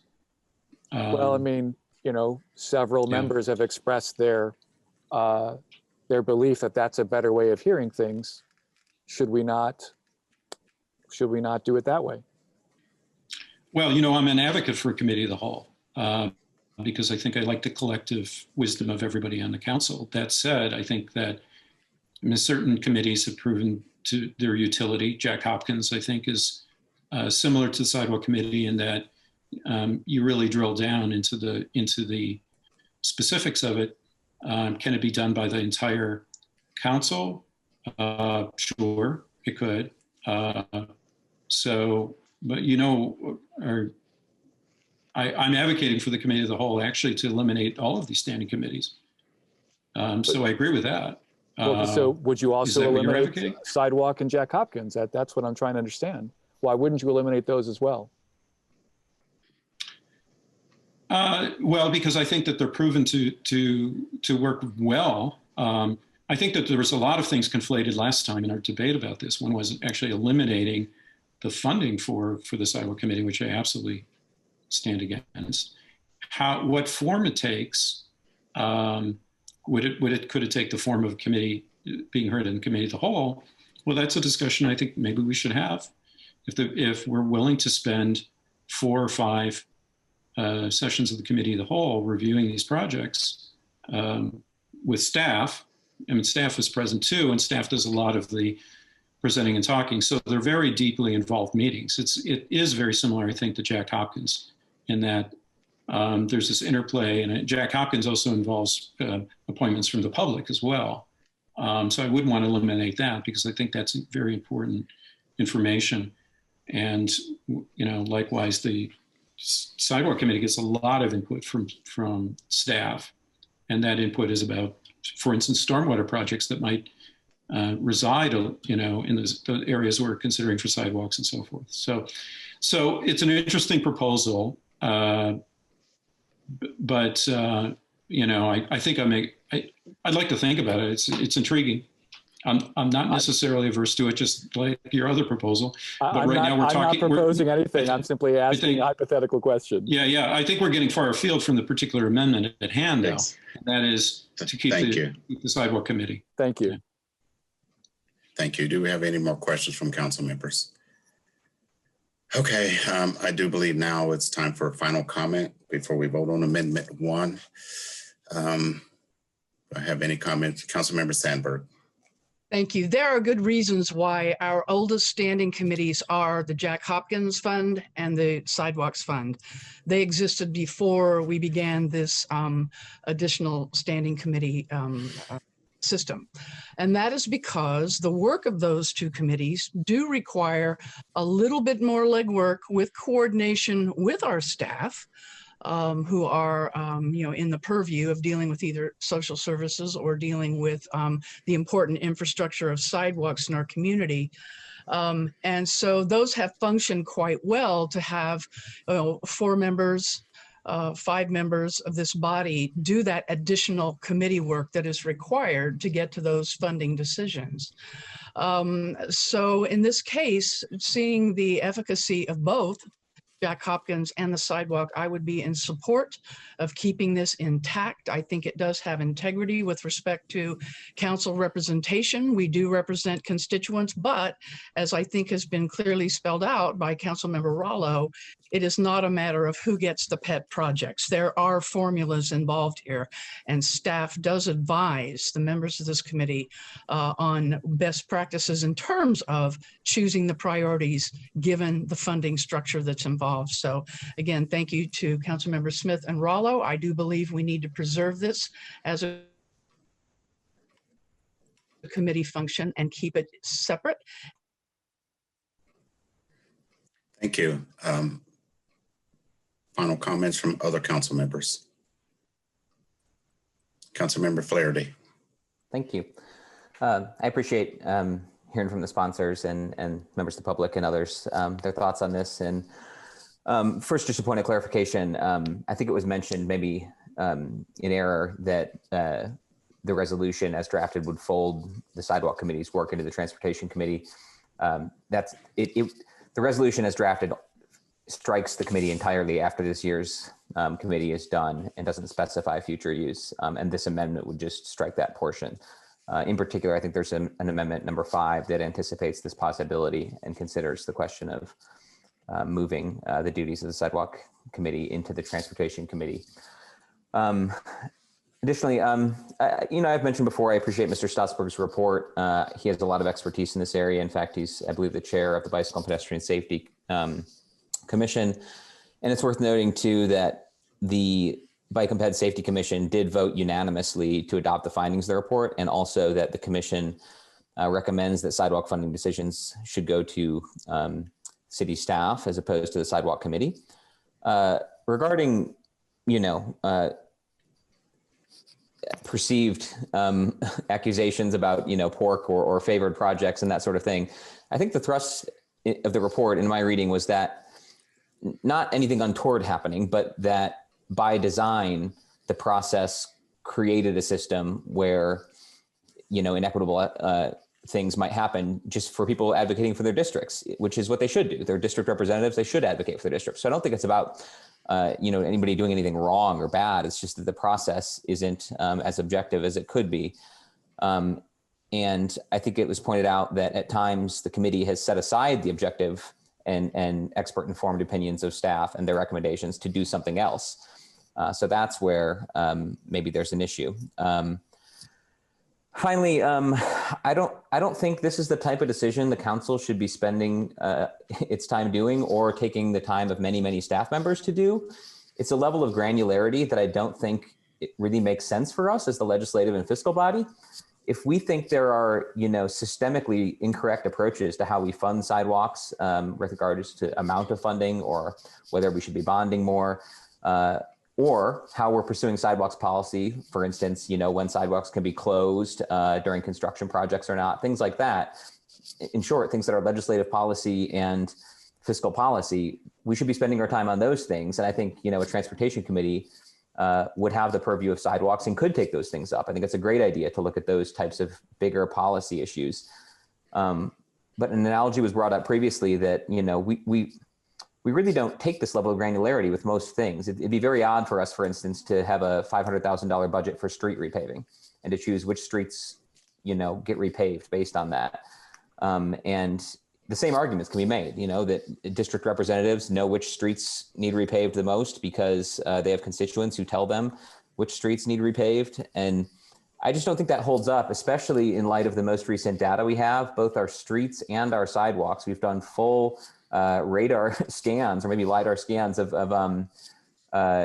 this infrastructure. So we know exactly the condition and quality of all the sidewalks and roads in the city. We don't need constituents telling us which ones are in disrepair. We actually know that, and that helps us to make the objective criteria that we should be following an objective process. So kind of for all those reasons, I tend to agree with the unanimous recommendation of our Bike and Ped Safety Commission that we should have staff making the granular decisions about where and how to objectively pursue sidewalks. And I think we should be spending more time advocating for different approaches for more funding, if that's the will of the council, as well as other policy related matters. So for that reason, I'll be voting no on the amendment. Thank you. Thank you. Further final comments from council? Councilmember Scambolari. Yes, thank you. Thank you for this discussion because it has been fascinating and very thought-provoking. So here's where I am. I'm going to be supporting this amendment, and here's why. We are the frontline perspective. council members are the frontline perspective. We are the boots on the ground that actually hold constituent meetings and field phone calls and field emails. And I believe that because we play that role, we can add value to this decision-making process. I also hear the recommendation of the Bike and Ped Commission. I find the report from Mr. Stossberg very compelling, and equity is a concern for me, okay?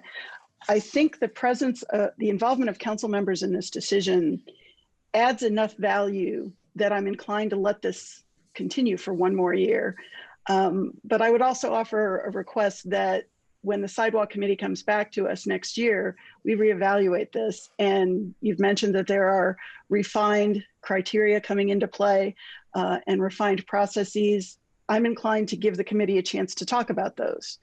But I would ask that we plan to hear that report next year, hear you report back next year on what we've learned and what the outcomes are, how outcomes may have changed because of that. And again, I think there is value in having council member perspectives just by virtue of our frontline conversations. And I look forward to reevaluating in a year. So I'll be voting yes. Thank you. Thank you. Councilmember Piedmont Smith. Yes, I am against the amendment. I think that the sidewalk committee should be dissolved. I feel strongly that we should not be operating in a way where the squeaky wheel gets the grease, where the people that can come to our constituent meetings that have time to complain about sidewalks that are hooked into city government in some way should dictate where our sidewalk money goes. I don't think that's equitable. I don't accuse any colleagues of, of prioritizing certain people over other people, but it's just natural that, if there is a council member, if there are council members involved in the decision as to where sidewalk money goes, naturally, whoever talks to those council members in whatever neighborhood that council member is familiar with and lives in, that's going to have an impact on that council member's decision. And I think that's bias. And so I want to remove that. Perhaps, as Councilmember Smith said, it's impossible to get total objectivity, but certainly it's much more feasible to get objectivity if you don't have politically elected representatives making the decision. I think this should be a staff level decision. I think equity should be a part of it as per the national standards.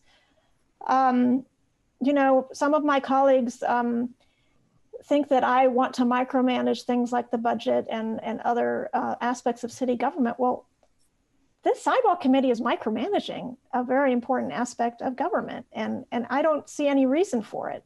The staff have the expertise. They should apply objective criteria, and that should be how we allocate our scarce resources on sidewalks. The staff instead are spending a lot of hours guiding council members through the process and explaining to them various aspects of sidewalks. That's not a good use of staff time either. So I think the sidewalk committee should be dissolved, and the proposal that the transportation committee take on its duties is fine. I think ultimately the duties of the sidewalk committee should just go to staff. So I'm going to be supporting this amendment. No, I'm going to be not supporting this amendment. I'm sorry, got confused for a second. I will not support the amendment. Thank you. Thank you. Any other final comments from council members? Mr. Rollo has his hand up. Okay, I'm sorry, I couldn't say that. Councilmember Rollo. Thank you, President Sims. Well, if we were to disregard the people who come to meetings and who contact us, then we should do away with public comment during our meetings. But I still think it's a very useful process to have this kind of interactivity with constituents. I think what's lacking about staff expertise is that they don't meet with constituents. They don't, well, not on a regular basis. They don't go to neighborhood meetings, and they don't, as Councilmember Scambaluri said, that there is information to be gained from there. So if you go to a neighborhood meeting and you ask the neighborhood what's lacking, and they say, well, this connectivity, there's a missing sidewalk link that is needed here. And we're also having a stormwater problem there.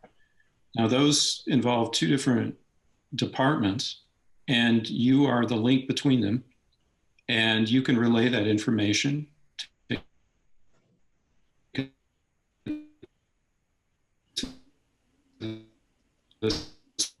Breaking up, Dave. Committee, if you feel that it's at that meeting, by asking constituents, affirm that this is a good project. You can affirm that this is a good project by asking for a show of hands who would use it. That's something that sidewalk or that staff is not equipped to do, and it's missing information. So I think that I agree with Councilmember Scambaluri. This is a good process, and we're a good interface, and we neglect, I think, our duty in giving that interface up. Thank you. Thank you, Councilmember Rallo. Any further final comments? Councilmember Boland. Yeah, there's a lot to say here, I think, and it's indicative of the overall discussion. I think it was a good discussion, but I do want to first point out procedurally that Councilmember Flaherty is right that the clause of this amendment it's addressing is really only about half the question. If the sidewalk committee were to be stricken, that does not speak to how sidewalk funds would be dispersed. That's a discussion that would still have to come, and apparently a later amendment addresses that. I don't think that Councilmember Rallo was personally attacked right now. I disagree with that characterization. And I think Councilmember Rallo is an honorable representative. I think he's been a very successful representative for District 4, as to wit, the evidence we've heard, for as long as I've served and as long as he served on council. And he points out correctly that District 6 sidewalks have been built out for a very long time. What we don't have in District 6 is money for repair. And that money is never something that we can get from the sidewalk fund. That money is only for building new sidewalks that don't exist somewhere else. But the many sidewalks of District 6 could use money to be improved and fixed. And meanwhile, I represent a district full of people who never come to these meetings. They're barely aware that we even have these meetings, but they walk on those sidewalks. Who's going to represent them? Who's going to represent people who move between districts every year, but who still walk on our sidewalks? And I don't think that per se that, I mean, I agree with the characterization that it's not any individual council member who's being unfair. It's the system that we use is inherently less than fair. It could be done more fairly. But what's really happening with Sidewalk Committee is the consequence of lax development laws for the autocentric sprawl of suburban neighborhoods out in the periphery of the city that developed after World War II when cars were de rigueur. We didn't make developers build sidewalks. We're starting to make them do it now. We're starting to make them do it in the, in this century. But we're basically remediating an oversight that happened because we weren't paying enough attention to development back in the day. But it doesn't mean that the sidewalk equity audit that Mr. Strasberg conducted and the Bike Ped Commission's unanimous opinion of it isn't also valid. I also think that discussion of sidewalk in the context of all standing committees is perfectly appropriate in discussing this amendment. Councilmember Sandberg talks about the staff having to do a little bit more legwork. It's a lot more legwork. And if that's okay, then all the work that other committees ask of staff should be okay too. And frankly, few committees are as demanding of staff time or of council member time as a sidewalk committee. It's a very intense, it rivals the development of our plans, like the comprehensive plan or the transportation plan. It's a lot of work that they do.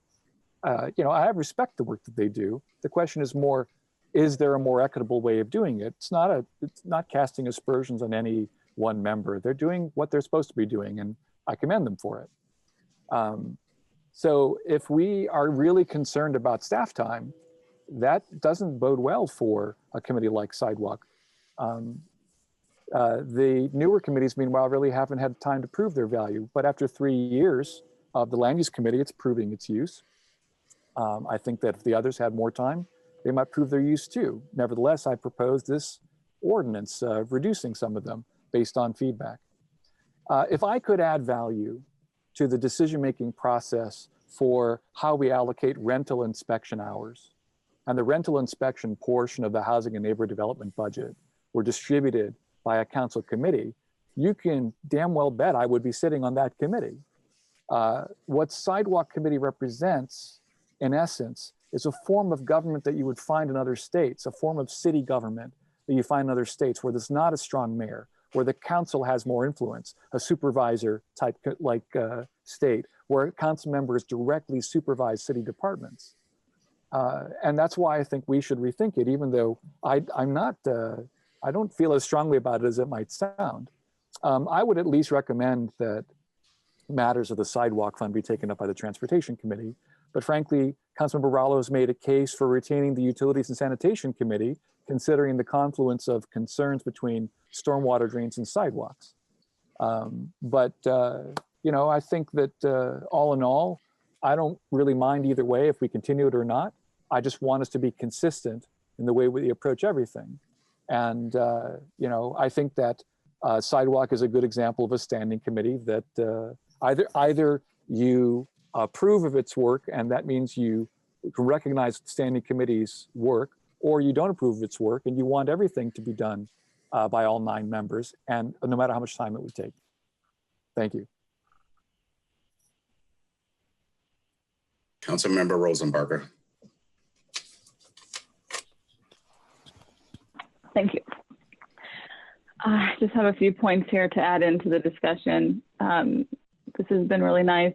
It's been long, but it's been good, I think. First, I think this has been said, but I'll say it again. I think the idea put forth by the sponsors that we all represent neighborhoods so we know where sidewalks are needed or wanted is true. But I definitely don't think that's a reason to have the sidewalk committee. I think it is a reason, as Mr. Rowland said, to do this under committee of the whole, because if there are only 4 of us on this committee, that means we are only looking at, I mean, we're only getting really notice of these sidewalks from our constituents. So, I mean, right now there's 3 districts represented and 1 at large. So that means there's 3 districts not represented on this committee. So like that specific information that some council people are talking about is only coming up for 3 districts. If I lived in a district without a rep on this committee, I would not be happy about that. I'm on the committee, and the thing I've noticed about it as we wrapped up our work earlier this week for the year is that there's a lot of staff on this committee in these meetings. So it is a lot of staff time. It's not just you know, council staff. It is public works, it's planning and transportation, and a lot of others. I mean, I think there's about 10 city staffers on these meetings trying to teach us how and why they put together a spreadsheet, what the dollars mean, and their recommendations. I think in our city's effort to build out our sidewalks over the next 50 years, if we do it in this way, doesn't need this specific knowledge or frontline perspective. This is because the city has data on this. We have not only data on where sidewalks exist and where they don't, like down to the foot. We have data on the shape of every sidewalk. So we know, we have pictures if it's poor, you know, average or good conditions. So we have all this. It's even online. It's on the city's website. So the idea that, you know, a constituent is going to come to me and tell me about a place where there isn't a sidewalk, it's just not going to happen, because like the city already, I mean, the city already knows that. Like, we got it. We know that information. I am glad this year to report that the sidewalk committee voted to fund the sidewalk projects recommended by staff who used an objective process with their recommendations.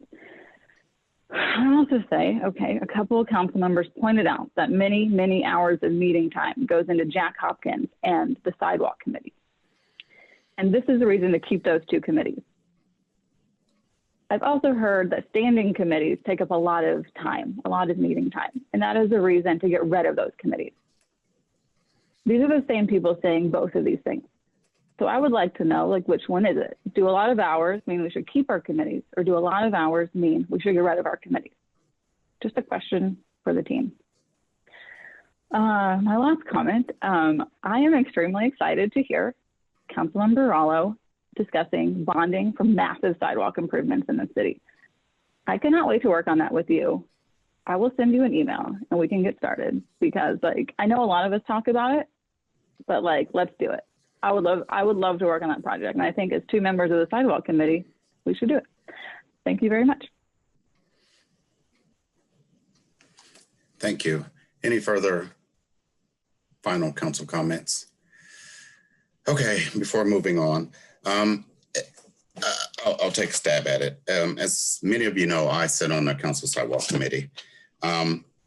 First thing I want to say, and this is the thing that I've been hearing from many of my colleagues since I've been on this council, words matter. And I think we really, really need to give thought with some of the things that we say and how we say them.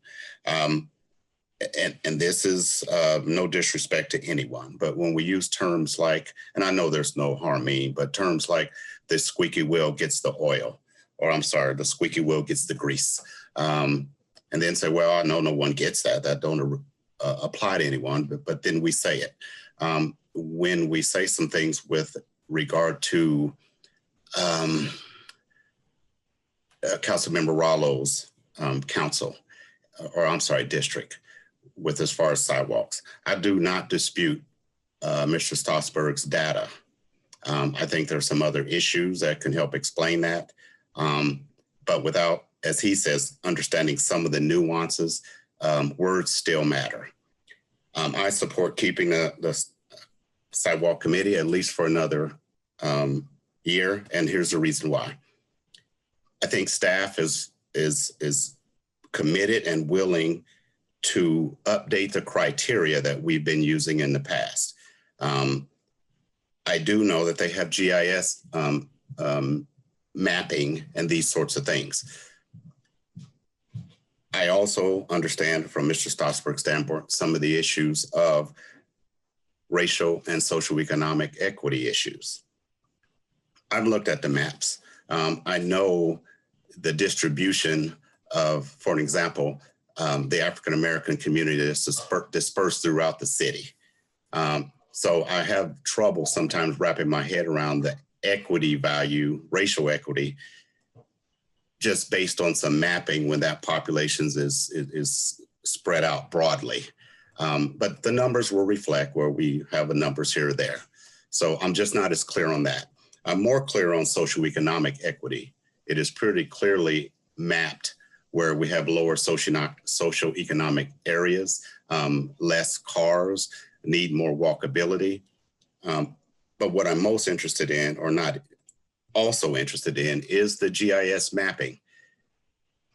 I think this is a combination of a lot of things. First, where do we not have existing sidewalks? I think that's an issue. Where do we not have existing sidewalks or sidewalks at all? Then do we have connectivity issues where we've got partial sidewalks, and where can we fill in the gaps? I think with the staff using this new criteria and some of this newer technology, maybe in some cases old technology, then incorporating, which they have been talking about, some of the equity issues that's been raised by Mr. Stossberg. I want to see that have a chance to see what it is that we end up with from the staff. Yes, it may take a little bit more time, but this is something that staff has indicated that they seem to be enthused at it and that it will yield positive results. A lot of this is a process problem. If the sidewalk committee was dissolved tonight and folded into something else, we'd still get some sidewalks done. I still think it takes away from some of the city council's participation and that connection with our citizens. I'm an at-large candidate, so I guess I'm immune to being accused of having extra sidewalks in my district or extra sidewalk work in my district since, I'm an at-large candidate. So I understand that I escaped that, possibly. But I support this. I think with our committee that's there working together in conjunction with staff and some of those discussions, I kind of like to see where these new criteria update and with the incorporation of some of the equity issues and many, again, those that have been brought up and to our attention by Mr. Stossberg in his report. I'm interested in seeing where this goes and how we can make progress with that.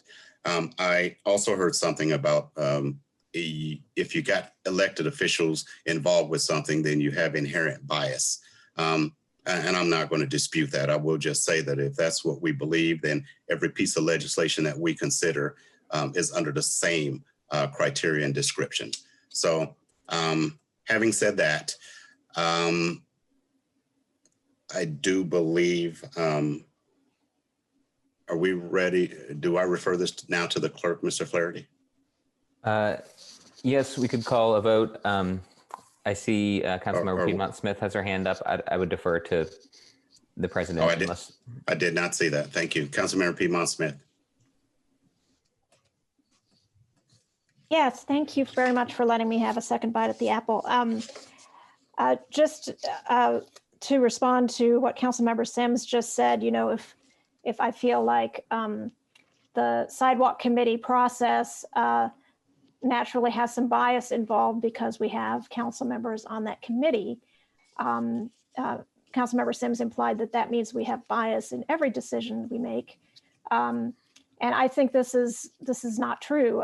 Sidewalks are a geographic issue. You either, in a neighborhood, you have sidewalks or you don't have sidewalks. It's very specific to council members' districts. And as somebody has said earlier, I don't blame any council member who's on the sidewalk committee for advocating for sidewalks in their district. That's what they're supposed to do, advocate for their residents.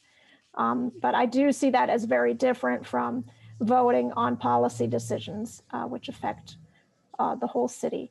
I also wanted to briefly respond to something Councilmember Rallo said.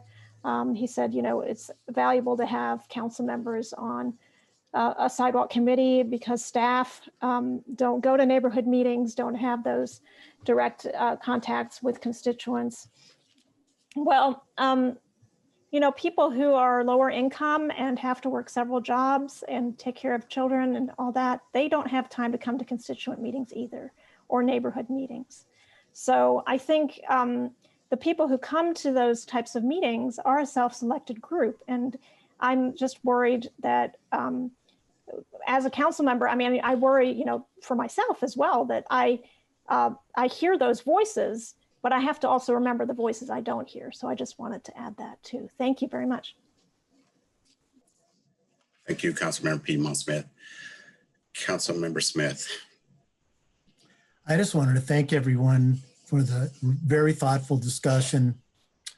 I will come back to what kind of I said at the outset was that at this point, it is not compelling to me to dissolve the sidewalk committee.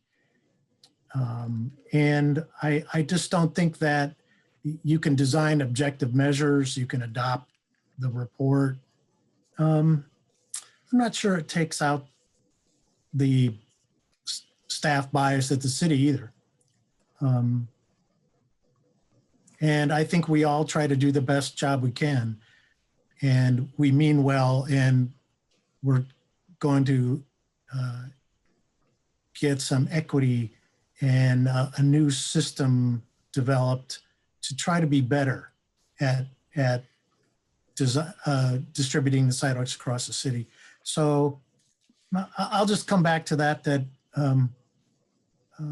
I think it bears keeping the sidewalk committee for now And if the process develops so that it looks fantastic and great with planning and transportation and we have it all solved, you know, I have no problem with it in the future looking at dissolving it. But right now, I just can't see that it works for me like that. So anyway, thank you. This was my first amendment, and it was great and a really good discussion. So I appreciate it. Yeah, it was really great. So thank you all. Councilmember Boland. I first want to congratulate Mr. Smith on his first amendment. Mazel tov, you know, good luck and well done. But I do want to address a good point Mr. Sims made about bias. He's right in that, you know, everyone has bias. Every member of council here present has a bias. The staff members have bias. I don't think that what we're talking about should be about trying to somehow you know, squelch bias in the bud. I mean, some biases are good. We want to hear the perspective of district representatives who have different points of view, different biases. I think that, you know, what we're trying to do is figure out what's the fairest process for reducing arbitrary bias. You know, and we know that a sidewalk committee that you know, like that directly oversees the distribution of funds has perhaps less equitable outcome. But that, you know, let's distinguish biases from outcomes. You know, we could have more equitable outcomes if we did things a little bit differently. So, I mean, it seems like we're going to be keeping sidewalk for another year at least, but it's a good thing to be thinking about. You know, bias, I mean, we can make a process that is less biased. And we should be trying to do that in everything that we do. In fact, that's the point of the ordinance as a whole. And I like to think that it's the point of every amendment maker, including Councilmember Smith and Rallo. But we should be trying to reduce bias through a process that doesn't exacerbate the arbitrarily or too favorably the biases of any one individual. That's my thought. Thank you. Thank you very much. And before we go to the clerk, I will take a final bite of the apple. One thing that I neglected to mention before, and I just want the public and others that don't understand that the Council Sidewalk Commission, there's a process, there's design work, then there's right-of-way work or attaining right-of-way. And then finally, there's the construction. And many of those are multi-year situations where you'll get design one year, then right-of-way the next year, and maybe you can do construction and right-of-way in the same year. These sorts of things. I think there's great value in getting a bigger bang for your buck, and not only working with public works and utilities, but there's been some opportunity. I think we've been able to use some federal funds through HAND or some of those fundings and some other funding sources. So like many of our council members say, or at least one said that they're not married to this. And if it were to go away tonight, I still think we'd still get sidewalks completed. I'm not so sure in what manner, but I still think this is part and parcel of what we were elected for at this point. And I still would like to see the work that our staff is doing with the updating of criteria, the using of new technology, and the incorporation of some of the equity data that we've been presented with. I'm interested to see where that goes. So, seeing no more final comment, can we go to the clerk to call the roll for Amendment 1 of Resolution 2101? Yes, Councilmember Flaherty. No. Piedmont Smith. No. Smith. Yes. Sandberg. Yes. Rallo. Yes. Bolin. No. Rosenbarger. No. Scambolari. Yes. Sims. Yes. Thank you. Thank you. That amendment is upheld. Vote 5-4. Thank you all very much. Moving now to Amendment 2, sponsor Councilmember Scambolari. Yes, President Sims, I'd like to move approval of Amendment 2 to Resolution 21-01. Second. Thank you. It's been moved in second. Thank you.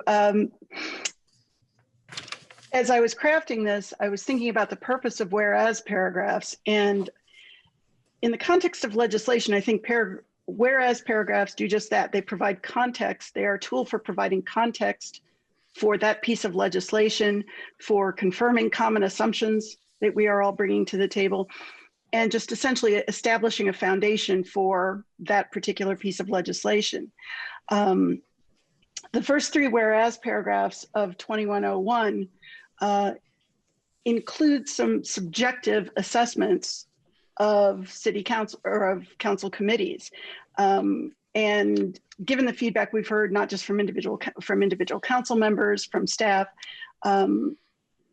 it is my impression, and I'm guessing others, that those assessments are not universally shared.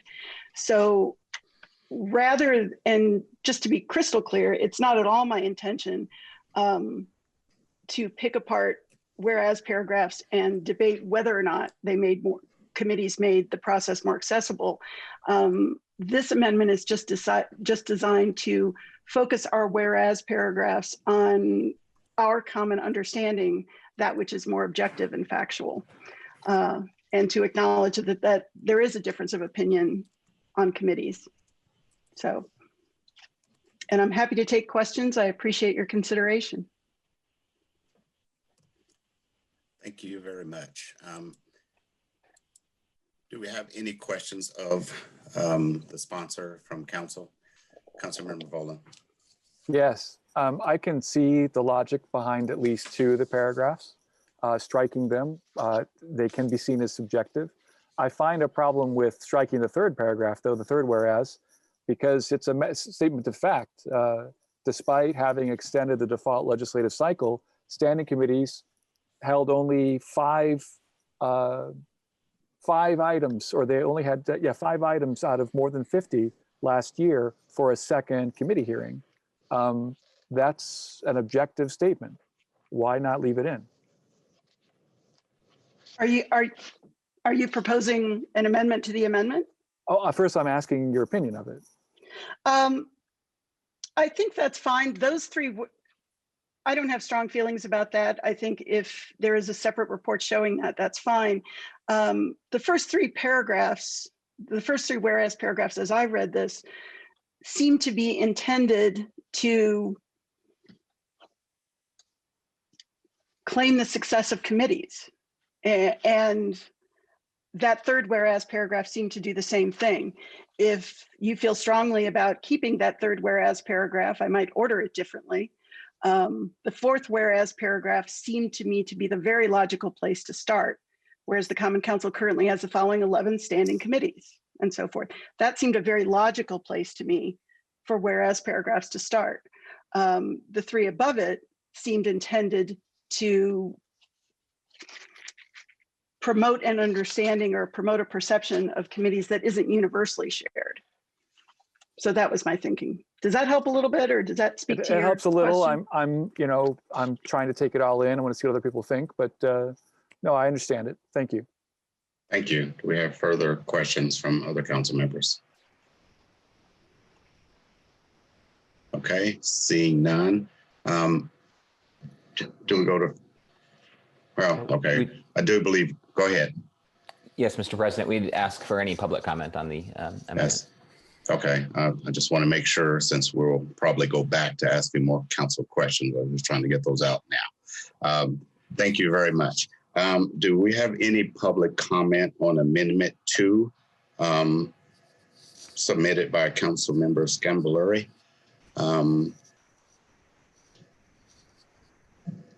Mr. Lucas, and I will, oh, go ahead. Well, I'll remind everyone, if you please would like to have a public comment, you can use the chat function in Zoom, or you can use the raised hand function in Zoom. and our staff will acknowledge you, or you could send us a note in chat and we will acknowledge you as well. And I do see a hand raised. I'm not sure if it's comment on Amendment 2, but trip coverage should be able to unmute and comment. It just as a point of order again. No, I Mr. have no comment. I have comments on other things. I have no comment on your issue. Thank you, Mr. Sturtevant. And again, we appreciate, well, I'll let you take it, Mr. President. I'm sorry. You're fine. Do we have anyone else? Mr. Lucas? No, I don't believe so. Okay, seeing none, we'll go back to council. Any further council comment? Or, I'm sorry, questions? Seeing no further comments, questions, we'll go to final council comment. Councilmember Sandberg. Thank you. I do appreciate the thoughtfulness of these strikeouts because I do think they do cast a certain judgment over it all. And I think I just appreciate the neutrality. We are in a process of assessing altogether. Right now, we're trying to compress from 11 to perhaps fewer.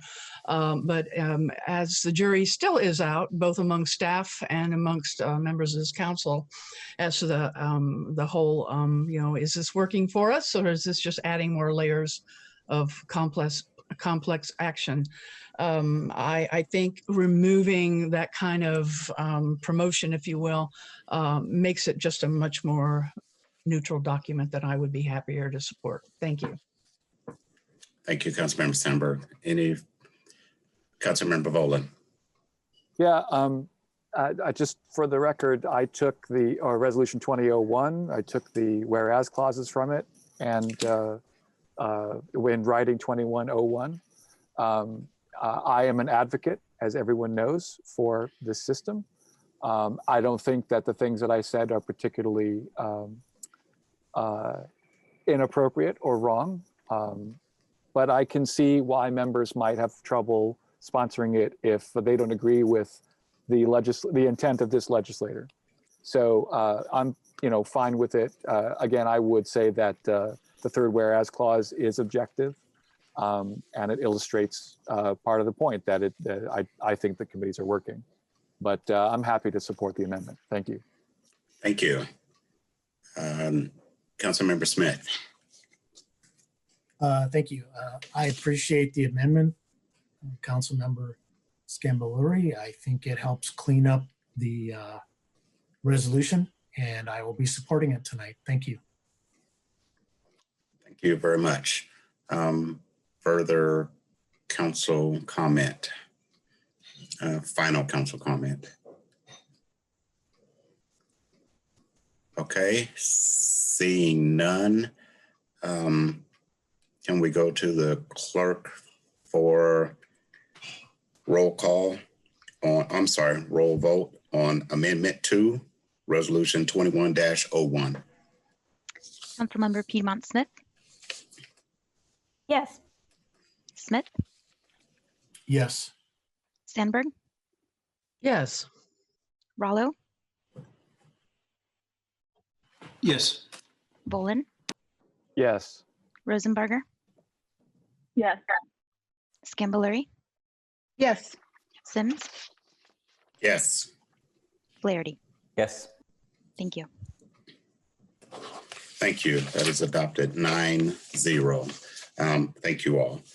Moving to Amendment 3 of Resolution 2101, sponsored by Councilmember Scambaluri. Yes, President Sims, I'd like to move Amendment 3 to Resolution 21-01.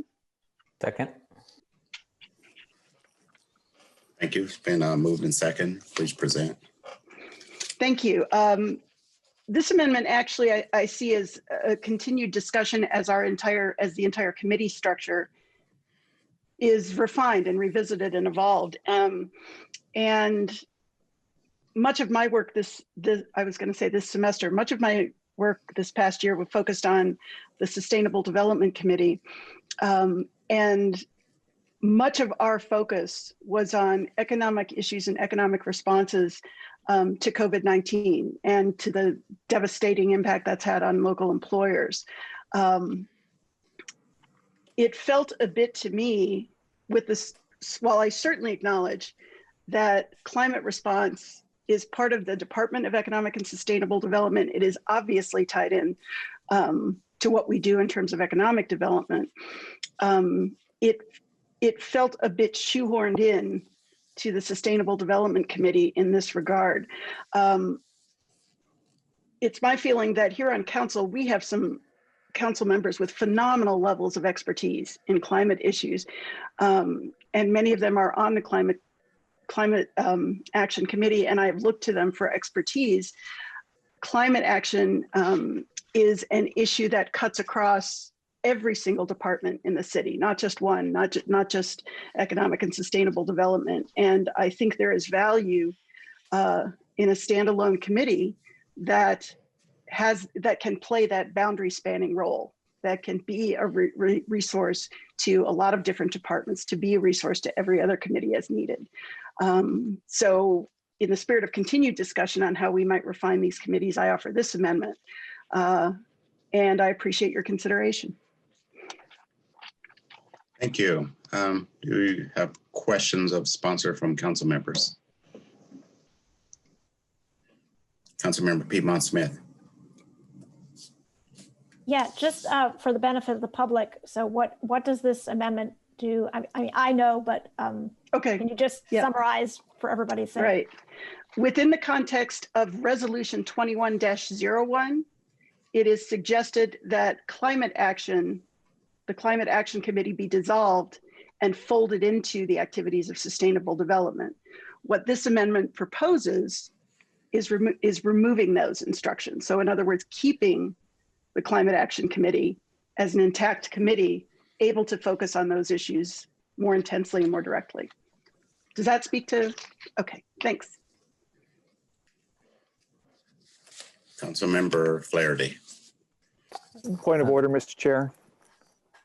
As the sponsor of the resolution that this amendment is amending, I'd like a chance to give some feedback on. Sure.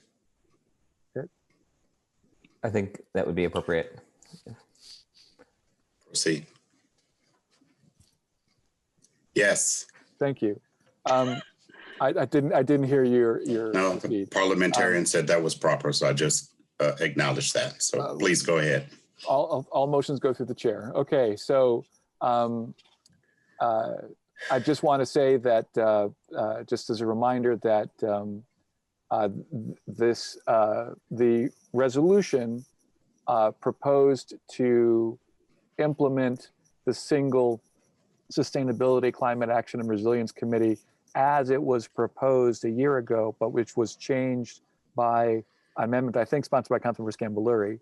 I heard enough feedback that I wanted to open the question up, but I don't feel strongly about this.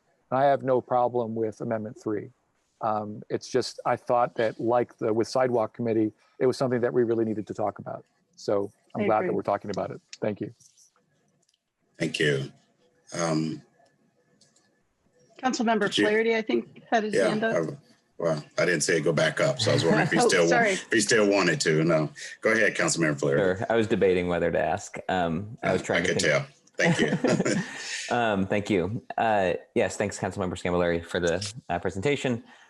I think you're absolutely right that climate cuts across a lot of things, and I think a lot of the things it touches on end up in other committees, and as a result of that, because of with the committee system we have, that particular committee heard no legislation last year. It was just sort of a landing point to start thinking about some things. I guess it did early on consider the lit, which is a type of legislation eventually. So I take that back. But I guess I'm curious. It's an interesting point. Like a lot of these, it goes to how we use committees generally. I guess my question is, do you see, like, if they were combined, if we didn't pass this amendment, do you anticipate being like too busy with climate related things, not to pursue sustainable development related things? And if so, how will that be affected if everything's under committee of the whole, for instance? So I'm having a hard time squaring not that I disagree or even have a strong problem with it. I'm just like applying the reasoning and trying to think about how that works in context, if that makes sense. Yeah. I'd be curious to hear your thoughts. No, I think that's a great question. And one of my thoughts is that my initial reaction is that one of the ways in which we've talked about or assessed the usefulness of a committee is how much legislation gets sent to it. And I don't think, and you mentioned that climate didn't get any specific legislation other than discussions around the lit before COVID set in. And I think the potential value of a committee is about more than just how much legislation can get referred to it. And again, climate is such a pervasive issue. My feeling is that it would be diluted if it simply got folded in to this committee. Whether or not any legislation actually goes to climate action or not, it's a committee that I look to, and it's a committee that I value, and I value the expertise of the people on it as sounding boards. So even in the absence of legislation, I think there is power in giving that issue the attention, the dedicated attention of a dedicated committee. Does that make sense? Does that speak to your question? Yeah, I appreciate it. Thank you. Okay. Yeah, I appreciate it. Thank you. Other questions from council members? Okay, seeing none, we'll go to public comment on Amendment 3 of Resolution 21-01. As a reminder, please use the raised hand function in Zoom or send a note to our host on chat, and we'll acknowledge you and allow you to speak. I do see one so far, Mr. Lucas. Yes, we first have Alex, I believe Alex Goodlad, who should be able to unmute. Yeah, Go ahead, it Mr. is. Goodlad, you got fine. Go ahead. No problem. So yeah, it is Alex Goodlad. And I want to show support for this amendment and just kind of say my piece on why. I think that we talked about with the sidewalk committee discussions that that you want to have a committee where there's going to need to be a lot of time to discuss policy over that pertains to the issue. And in the issue of climate, I think that at least in the long run, there's actually no, not the long run, but now what should be now. There's a lot of policy and really just we need to hit the ground running with planning that revolves around climate.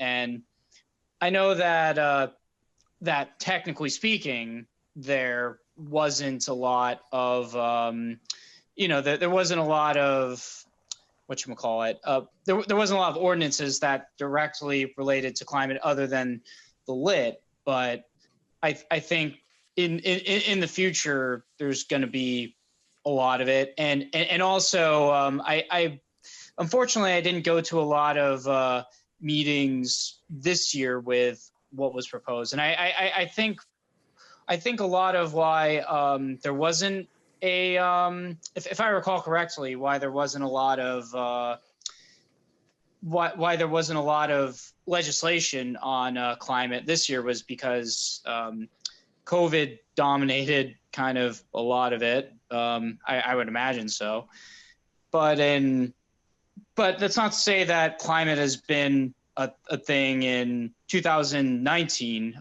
Might I remind you of the parking garage legislation? And I know that the climate committee, it doesn't directly pertain to that. And I don't think there was a climate committee at that time. We were protesting about it later in 2019 during the climate march. And that was actually one of the things that we asked for. And I would like to end kind of my word salad with saying that this is what kind of the people of the climate march, including myself, asked for is a climate committee, and we should stay true to those demands.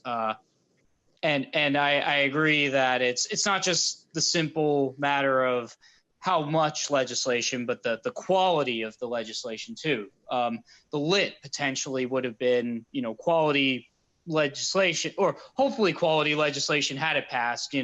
We really hope that it was, but it didn't work out to be that way. But yeah, I really support this committee as somebody who's going to live, however many times in the future, or how many years in the future, where climate is going to be a huge, gigantic issue, and it's a state of emergency, and we should act like it. I yield my time. Thank you. Who do we have next, Mr. Lucas? Next up, we have trip coverage, which I believe is Mark Sturdivant, who should be able to unmute. Go ahead, Mr. Sturdivant. I don't need to introduce myself anymore.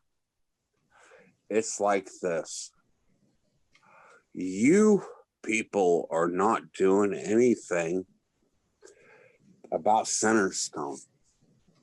Centerstone is destroying lives and they don't care.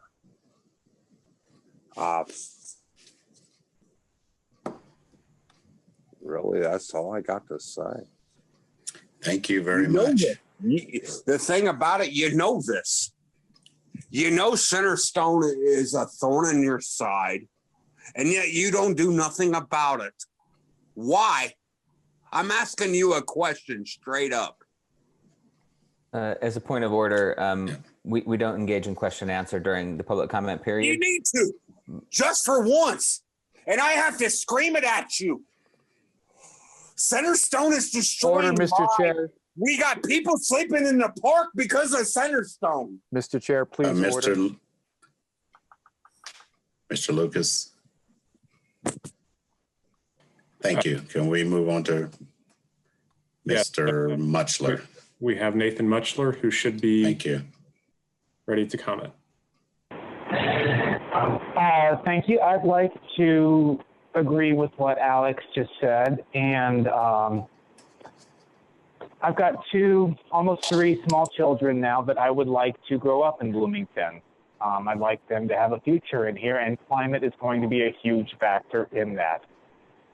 And, we recycle. I teach my kids to recycle, and my youngest does earth care, which she's very proud of, and we pick up litter. But we can't pick up litter or individually recycle our way out of a climate disaster that is looming. So I encourage keeping the committee, because the same way that just being nice to people won't solve systemic racism, we need to have larger conversations and structural conversations about the role of the city and our community in climate change if we want to have a city for our children to grow up in. And as the gentleman, Mark, who spoke before me, I think that climate change means that we're going to have more extreme weather events, and the more people that are out in the parks, that's climate. It's all related, and this committee can help us understand the structural changes that we need to make, because we can't get out of it alone. Thank you. Thank you for your comments. Do we have any other public comments, Mr. Lucas? I don't see any, no. Thank you. Okay, now going back to other council questions to the sponsor. Seeing none, final comments from council. Councilmember Volan. I just wanted to say a word about the tail end of the title of the committee. I think that Councilmember Scamboluri makes a good point about sustainable development. I think that Councilmember Flaherty made good points about climate action. I think we haven't really talked much about resilience. And I think that last year we saw an interesting, the department I think that had most to do with concerns over the resilience of our community last year was the Economic and Sustainable Development Department. I mean, we had to scramble under extraordinary conditions to repurpose, for example, the food and beverage tax money that we had collected to make sure that our small businesses that were affected by that tax and affected by the lockdown survived it. But I think that perhaps more than any other department last year, that department directly took up concerns about community resilience. So, I don't feel strongly either way about this. I do think that there will be benefits to continuing to focus on climate with a separate committee. I have to wonder if maybe resilience is a little distracting and that it's something that we all are concerned about across the board. But I think last year it sort of showed that it was properly lumped together. At any rate, I'm curious to see what other people say. But again, I can go either way on this one. Thank you. Councilmember Sandberg. I support keeping these two committees separate for all the reasons stated. And also, while we're talking about the community's response and resiliency, we do need to give props to Beverly Callender Anderson, who also did an incredible job with the social service sector as we were looking at our resources and our funding. And Alex Crowley, along with our colleague, Councilmember Scamboluri, really also did much heavy lifting throughout the pandemic that's still not over, by the way. And so hats off to the city staff that did respond so quickly and did everything possible to aid in the crisis. Things may be changing in the future, but I agree that these two things are separate enough that they do require separate expertise. And perhaps any committee that doesn't have a lot referred to it can be but much more just in the wings as an ad hoc effort that can get referred to when the need arises. So, but eliminating it, I think maybe is not the way to go here. Thank you. Thank you. Any other? Councilmember Flaherty. Thank you. I don't feel particularly strongly about this either. I can see an argument sort of for either way. Sometimes integrating the climate elements of sustainability and sustainable development could be advantageous within a committee, for instance, but sometimes having the ability of a dedicated climate committee to focus on things could be advantageous as well. So I don't have strong feelings, and I'm happy to support the amendment. A quick note about regarding some of Councilmember Voland's comments. My understanding when we developed the committee was that climate modifies both action and resilience. Sometimes we talk about climate change mitigation and climate change adaptation, the former being essentially reduction in greenhouse gases, the latter being, adapting to the impacts of climate change that are coming our way. I tend to think of climate action and climate resilience as analogs to that, and sort of maybe a bit more modern or political policy, Democratic Party focused type of language. I don't know.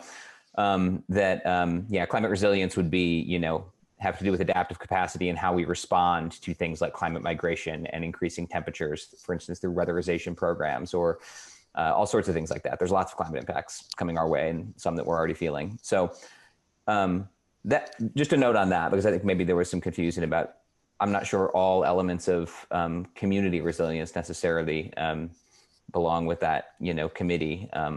Although on a side note, pandemics and this pandemic may have some relation to climate change in a very high level way.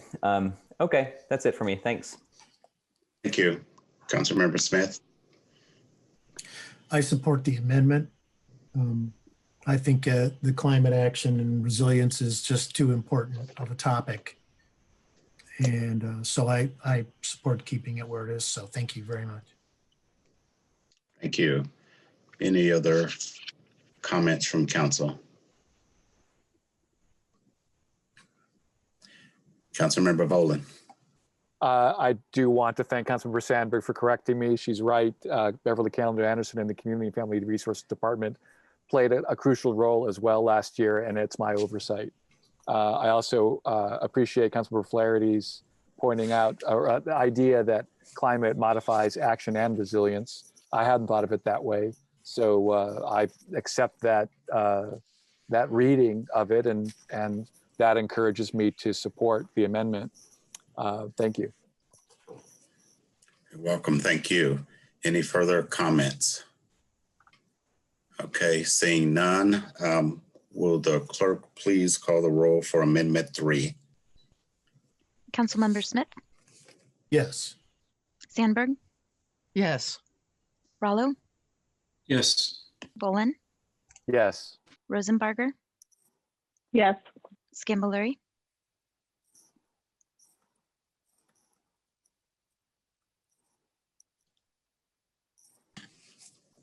Scambolery.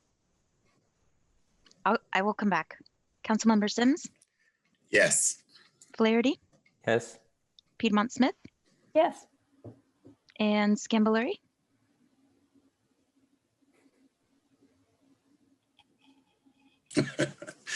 I see she's having audio problems.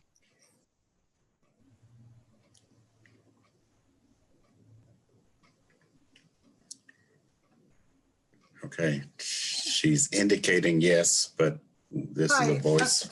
There you are. Yes. Thank you. Mr. Lucas, can you unmute me on the other one?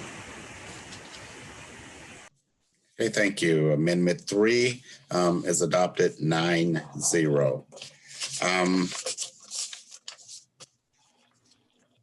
We have 2 more amendments to go. Moving to Amendment 4, sponsored by Councilmember Piedmont Smith. I move Amendment 4 of Resolution 2101 be adopted. Second. Okay, it's been moved in second. Thank you very much. Can you please present? Yes, this amendment would delete the portion of the resolution that talks about eliminating the housing committee. So there are a couple of whereas clauses, and then actual section 1 would be deleted because that's the one that says that the housing committee shall be disbanded. And then section 4 also lists which committees will be dissolved. And so this amendment crosses out housing in that list. And basically, I feel strongly that housing is an incredibly important issue, even more so these days with COVID and the economic downturn and the increased homelessness that we're seeing in our community. I see housing and homelessness as going together. And we have, in recent years, had a comprehensive housing study done. We need to implement some comprehensive housing policy, and that's where the City Council should play a role. So I feel like this committee, even though it didn't have any legislation last year, I feel strongly that it should continue to exist and work on some legislation for this year, and also be a venue for discussing homelessness and housing situation here in Bloomington. Thank you. We'll go to council for questions. Council Member Flaherty. Just as a point of order, Councilmember Boland, I don't know if you, as author of the resolution, want to respond on each of these amendments or not, but that's standard procedure. Yeah. Okay. But I mean, I have little to say about it. I don't object particularly to it.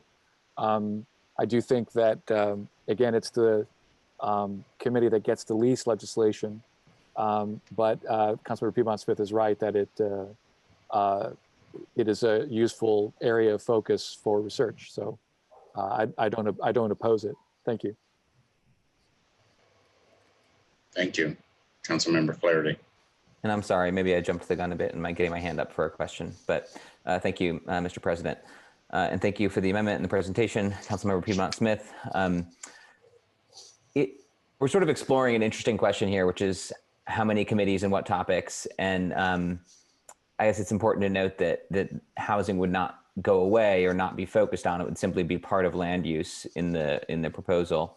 And I wonder about that being possibly advantageous, because a lot of housing policy does have to do with land use policy, and if there might be some synergies to be achieved there.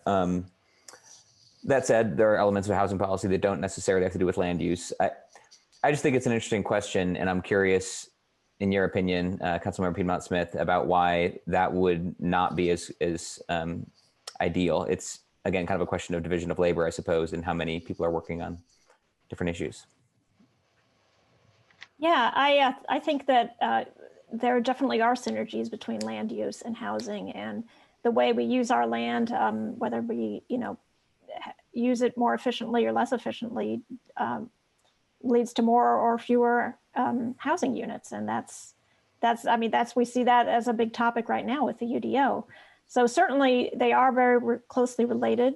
The Land Use Committee is already very busy, I would say, with the UDO changes. Well, those will probably go to everybody, but we have a regular stream of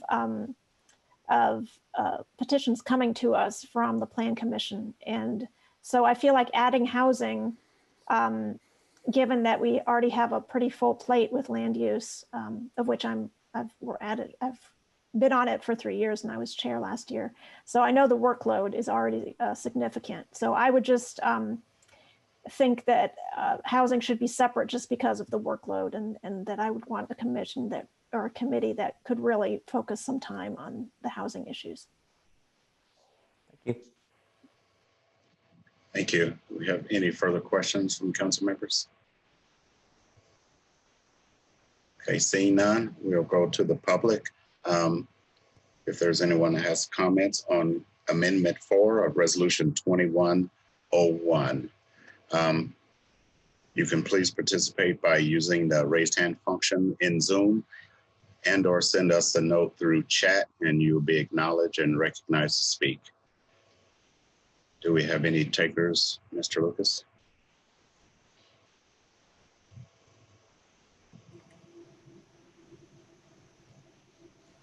Yes. I see one, thank you.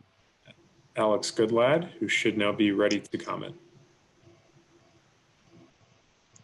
I guess I'm kind of with this committee.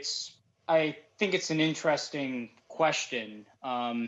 As kind of Matt Flaherty mentions, there's a lot of not that housing committee would necessarily give us too many cooks in the kitchen. I would be one to really support some way that issues of homelessness are more considered. I don't know. I get that there's nuance in, like, just because a committee isn't there doesn't mean that it's not going to be considered. But with this situation, it's different from climate, where there is other divisions. So I hope I didn't waste your time in mentioning this, because I don't know where I stand on this, but I want to just kind of give my input. Thanks. I yield my time. Thank you. Do we have any other takers, Mr. Lucas? Yes, I did have a comment come in over chat from B Squared Beacon. The comment is, I think the future of the Housing Committee is an opportunity to think about whether the situation in Seminary Park is mostly a housing issue or mostly a public safety issue. And if it's mostly a housing issue, why is tomorrow's meeting being hosted by the Public Safety Committee? And that is the end of the comment. And at the moment, I don't see any other additional comments. Okay, thank you. Seeing none, we'll go back to council for final questions or comments, or actually, I believe it's questions. Do we have any further questions from councilors? Seeing none, do we have any final comments? Okay, seeing none. Will the clerk please call the roll on Amendment 4? Councilmember Sandberg, Yes. Rallo, Yes. Bolin, Yes. Rosenbarger, Yes. Scambolery, Yes. Sims, Yes. Flaherty, Yes. Piedmont Smith, Yes. Smith. Yes. Thank you. Thank you all. That is adopted 9-0, Amendment 4. Moving to Amendment 5, sponsored by Councilmember Rosenbarger.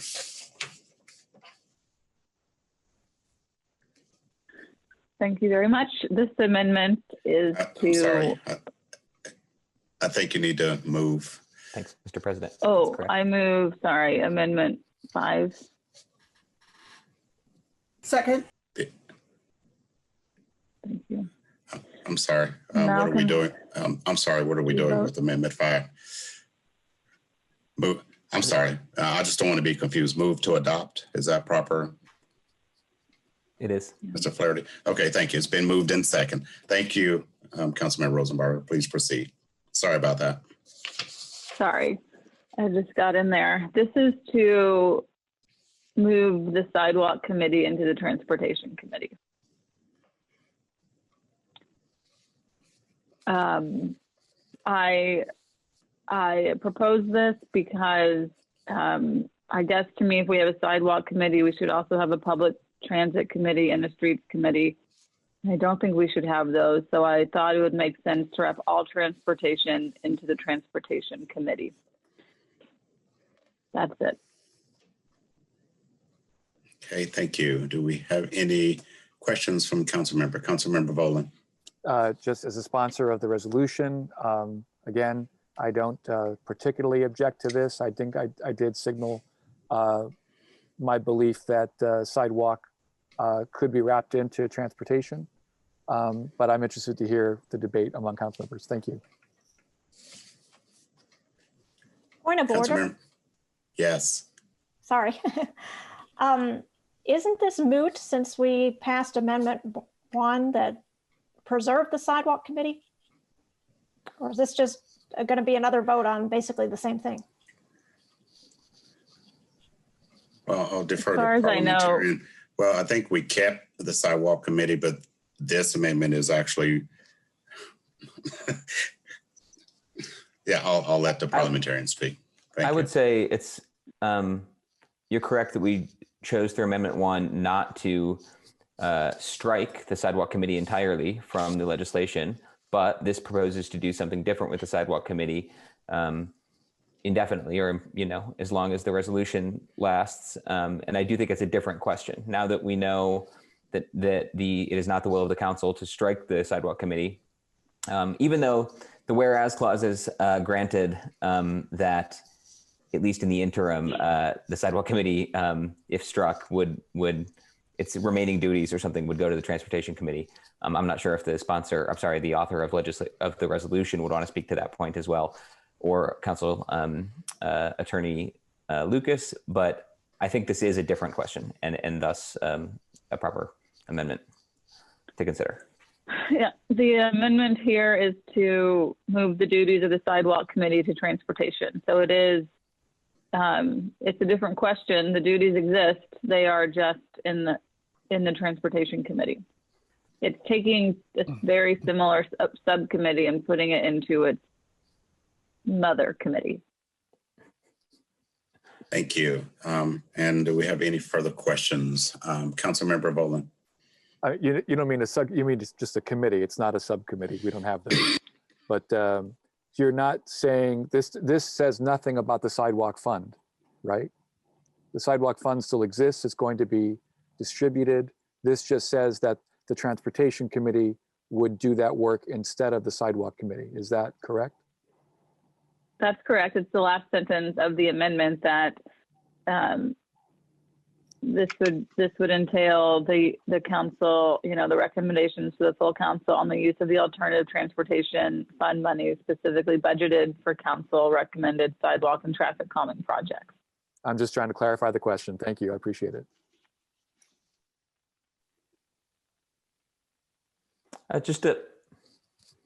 I'm sorry, I muted myself. Go ahead, Mr. Lucas.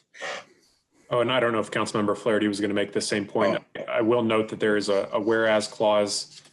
I think it's the 9th whereas clause that, again, based on the conflicting amendments, it wasn't clear what the outcome would be before the amendments were voted on by the council. So that 9th whereas clause that talks about whether the sidewalk committee should be abolished or its functions subsumed by the transportation committee, depending on the outcome of this amendment, may need to be revised in some way. That's all. Okay, thank you.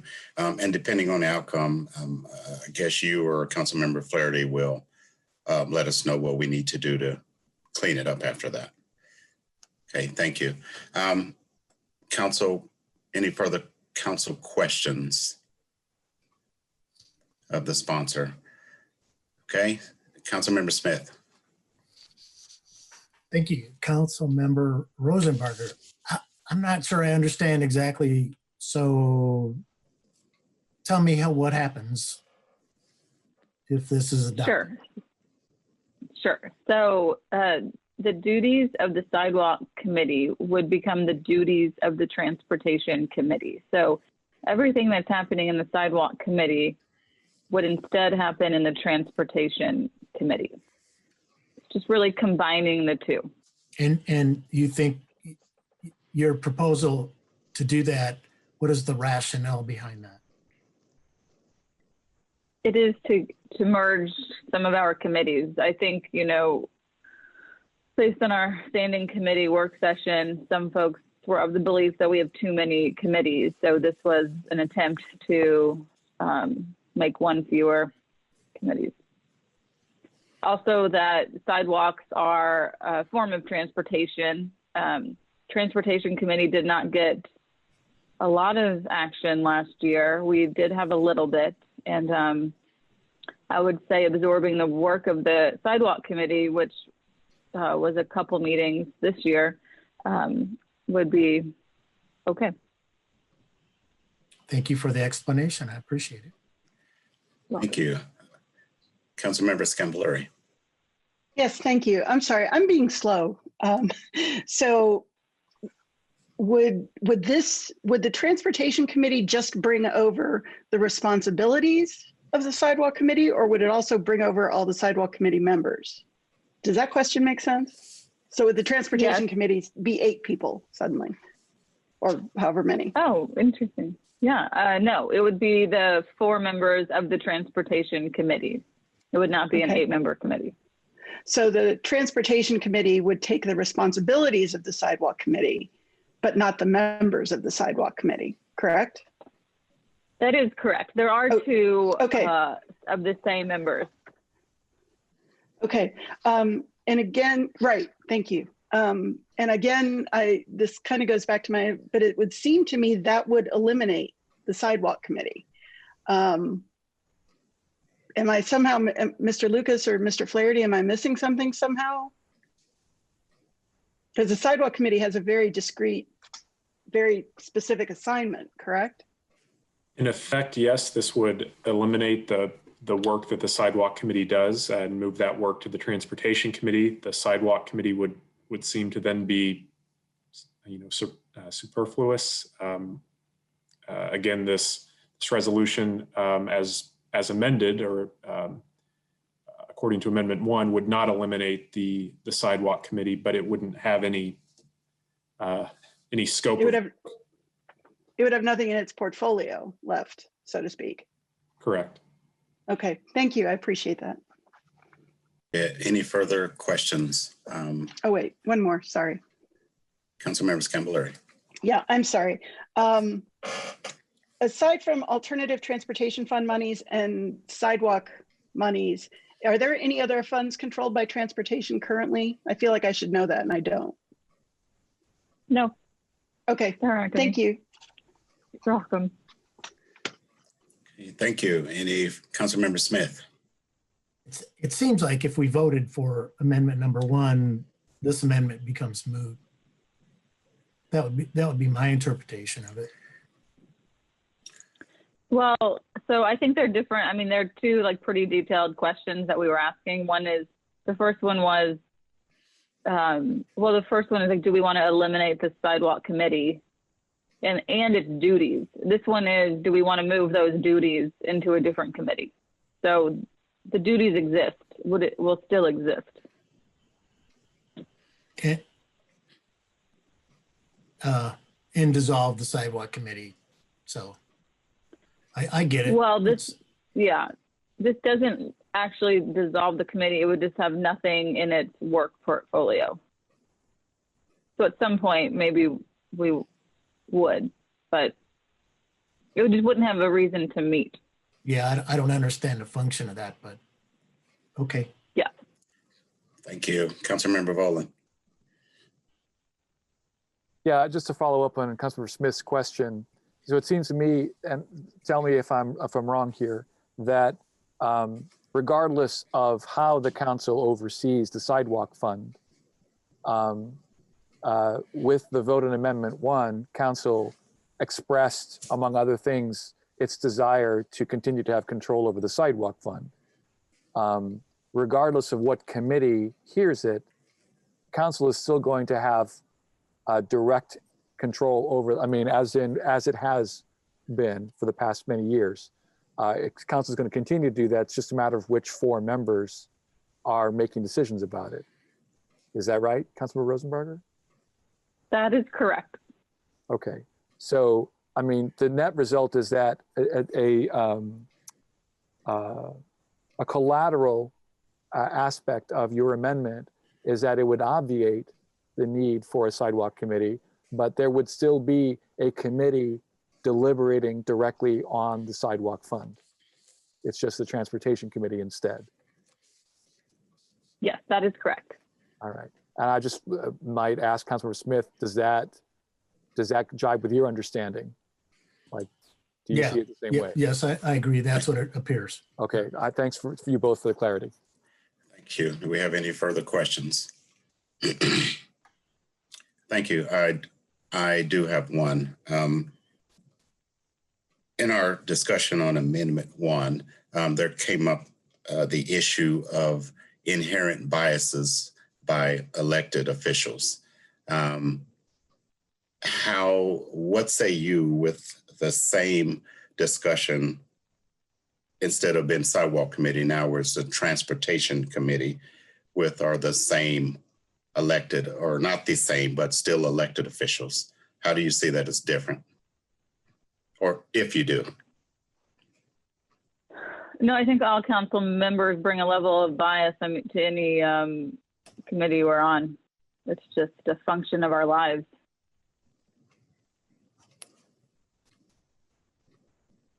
So it wouldn't, I mean, it wouldn't necessarily be different. It depends how council members on the committee decide to make their decisions on sidewalk funding recommendations. Okay, no, I was referring to our earlier conversations where there was a conversation as a reason to dissolve the council sidewalk committee. That was one of them that had inherited biases due to having elected officials. And I was just wondering what would be different with this amendment. So thank you.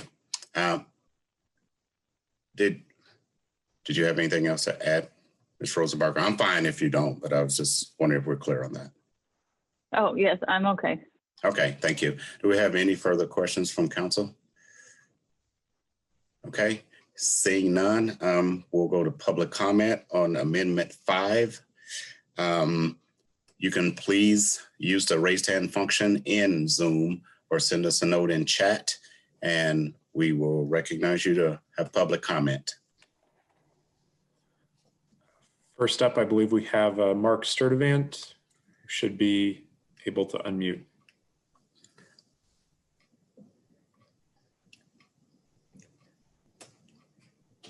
Hi, Mr. Sturdivant, are you there?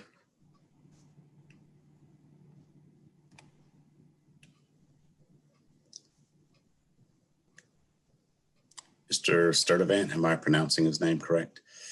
Okay, we have other hand raisers, so we can come back to him if that's okay. Yes, we also have Alex Goodlad, who should be ready to comment. Go ahead, Yep. Mr. Goodlad.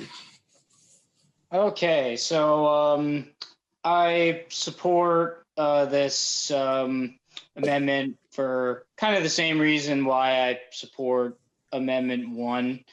And in a way, like, this might be even better than Amendment 1 because like in my earlier comment, I don't so much want to see, the responsibilities of the sidewalk committee done away, but just to be part of a more synergistic committee, such as the transportation committee, for the reason that a lot of these, and I mean, all issues intertwined, but like the way that transportation is developed, like what kind of sidewalks you build and where depends on, the availability of sidewalks and what sort of transportation you put.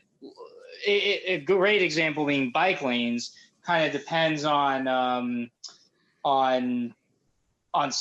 sidewalk availability and kind of the way roads are as well. So I don't know. I just think it makes sense that that you have it all in one committee.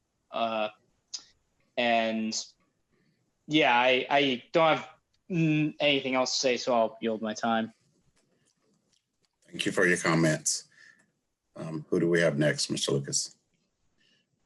I'll try again for Mark Sturdivant to comment. Should be able to unmute himself. Hello. Of course, hey, Mr. You know my name.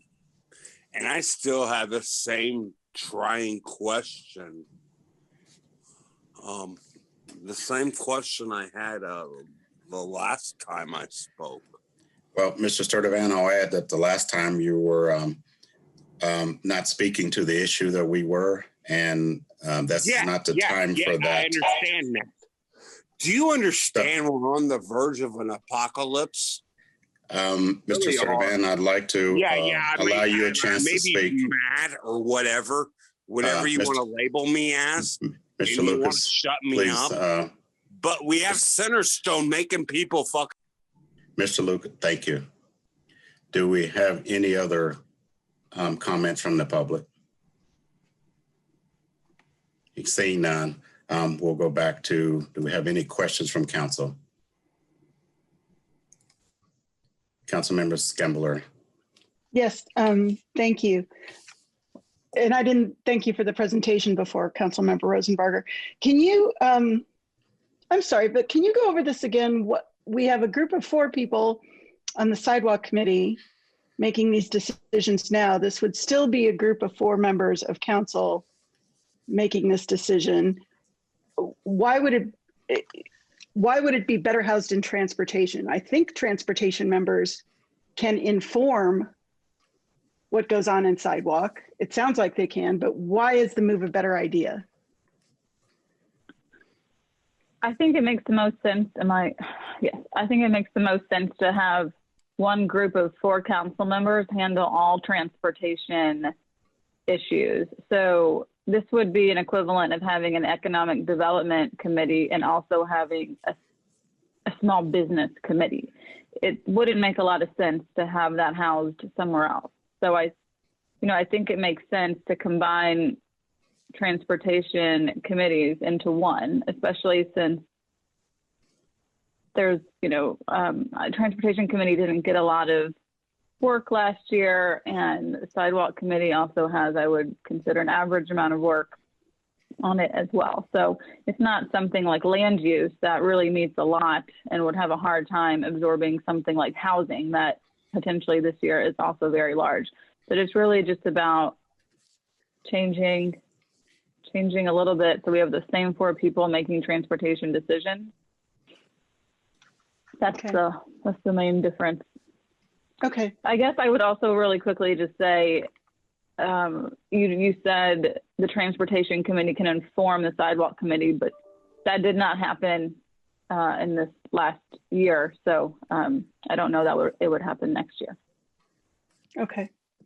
Thank you. And thank you for your patience with my questions. Thank you. Okay. That's all okay. Thank you. Do we have any further questions from council? Councilmember Flaherty. Thank you.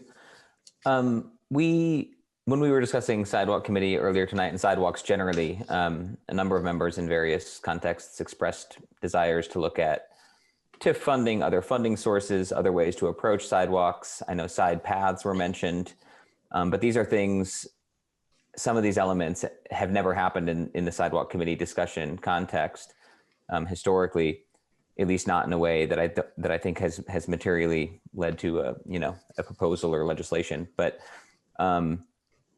do you feel like including moving the sidewalk committee's duties to within the transportation committee, so it's an overarching transportation structure, would that, in your view, help to better integrate kind of some of the broader policy issues that the transportation committee might be interested in looking at, like better sidewalk funding or how sidewalks and bike trails and bike lanes interact, for instance, in the context of legislation or funding? What are your thoughts about that? My thoughts are it would be a great way to look at the broader issues like you're saying. I mean, I think that's good to note. I mean, right now, say we talk about TIF funding or bonding for sidewalks, where would that go?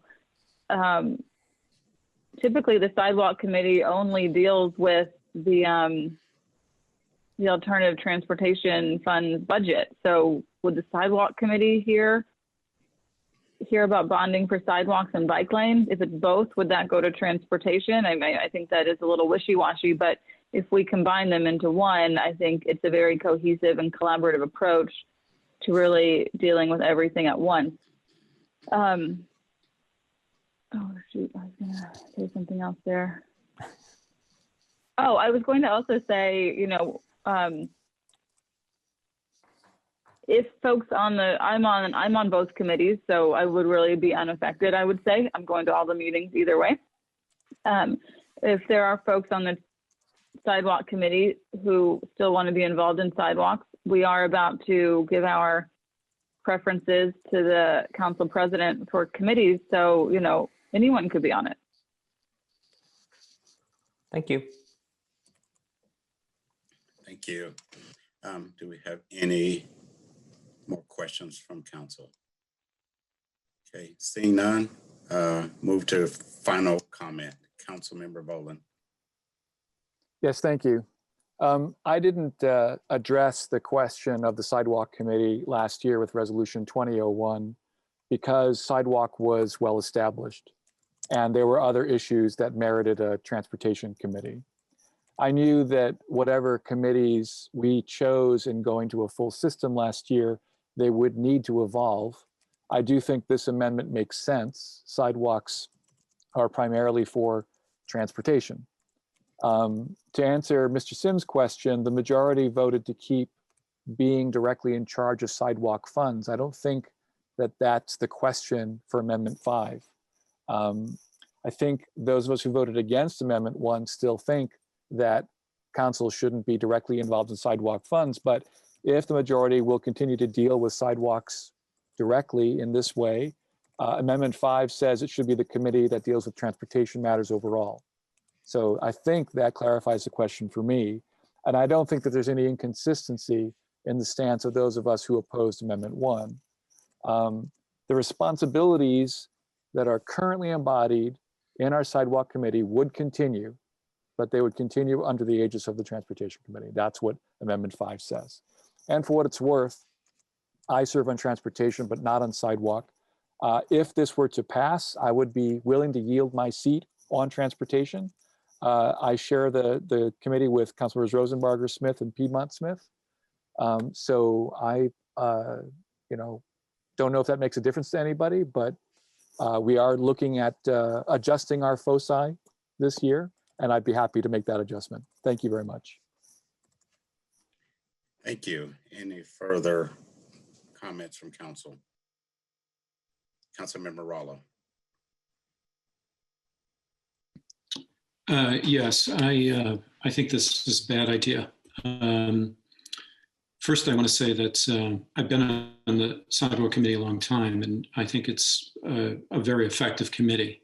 Its role is quite circumscribed, and that is that its very specific role is mostly connectivity. That is, where there's lacking specific small segments of sidewalk that provide connectivity, this group evaluates that. That's why I think that, as I said earlier, some of these large projects that are thousands of feet long or a mile long are simply beyond the scope of the sidewalk committee, not only because of that it's beyond this simple connectivity, but it's beyond the budget. But apart from that, I think the transportation committee has a much broader role to play. Would this be equivalent? Councilmember Roseberger talked about it's like having different economic development communities, but I think that we have them. We have the EDC, we have the BUEA. They have certain specific roles in mind. Councilmember Flaherty talked about is the sidewalk committee capable of advocating or developing means by which we can tap into other funds, and we did that last year. As I said, getting MPO funds to apply to sidewalk projects. But maybe a transportation committee could be looking at side paths and things like that, which are much larger in scale. But the sidewalk committee has a very circumscribed role. It has a very intensive kind of meeting schedule where it evaluates these things in short order. It has a certain seasonality in that you want to get it done at a very specific time so that you can break ground at a time and use the funds effectively, most effectively. So I wouldn't subsume this under transportation any more than I would take the parking commission or something and put it into transportation committee. So I would urge that, as we said earlier, when we decided to not dissolve the sidewalk committee and do away with it in its entirety, including the funding, deliberations, and the workload, that we maintain its integrity for at least another year. It's evaluating new criteria right now for determining the where to place funding, how to evaluate projects, and so forth. So that's already underway. And so instead of dissolving the committee and having it subsumed, I'd like to make a plea that we keep it separate because of its specific role. Thanks. Thank you. Any further final comments? Councilmember Flaherty. Thank you. Yeah, I'll be supporting the amendment. It's interesting. This has been a really interesting conversation. I appreciate all my colleagues' different perspectives on these issues. I think it's kind of fascinating. I think I tend to skew a little more towards let's unify all the same subject matters under one committee umbrella. Parking Commission, for instance, is a commission with citizen and mayoral appointments, a kind of a wholly separate scope than committees, which is what we're talking about tonight. So we have 11 committees, and really kind of what we've been examining is should we restructure those to better organize our work? And I think there's advantages to doing so, specifically where there are topics that fit neatly in a particular area, transportation. There's no question that connectivity and sidewalks and everything with them, if we're going to have the fund, it fits in what transportation is doing. And I think it just makes more sense to me to have a single committee looking at transportation things. I guess it's just as simple as that. And I don't think this will undermine any of the quality of the former sidewalk committee's work that has been spoken to. All the same procedures and processes I imagine would be in place. It's just which committee is hearing it, and for other reasons, with synergies with multi-use paths, other types of projects, funding mechanisms, and all the rest, where it might be a little unclear, which committee something should go to. I just think it makes more sense to be under one umbrella. That's all. Thank you. Thank you. Any further final comments from council? Seeing none, Can we go to the clerk for a roll call, please? I'm sorry. Before we go there, Councilmember Rallo, I apologize. Didn't see you. That's okay. Sort of wave. Just to follow up, one thing I did mean to say is that I do have extensive experience on the sidewalk committee. So I know how it operates and I know what it's gotten done. And there, over the years, all the years I've actually been on the council, there hasn't been a single objection to the decisions made by that body. So it's been adopted by all the members of the council when it's come to the council and described in detail for that matter. So knowing how it operates and knowing its circumscribed mission, I do think that this is quite different than what the Transportation Committee with its broad scope focuses on. Thanks.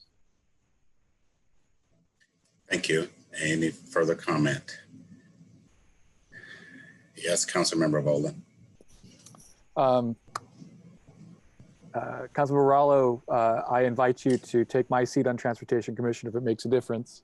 But I do want to reiterate what Councilmember Flaherty said, which is that the Parking Commission is a citizen commission.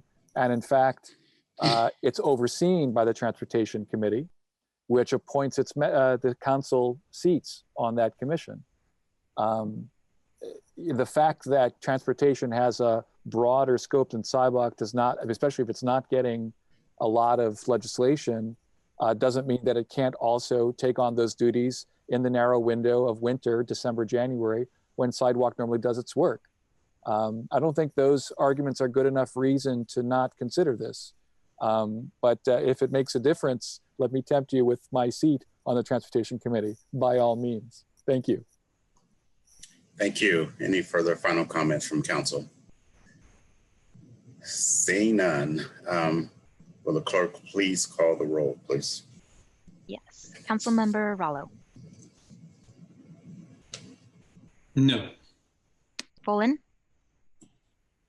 Yes. Rosenbarger. Yes. Scambolery. Yes. Sims. No. Flaherty. Yes.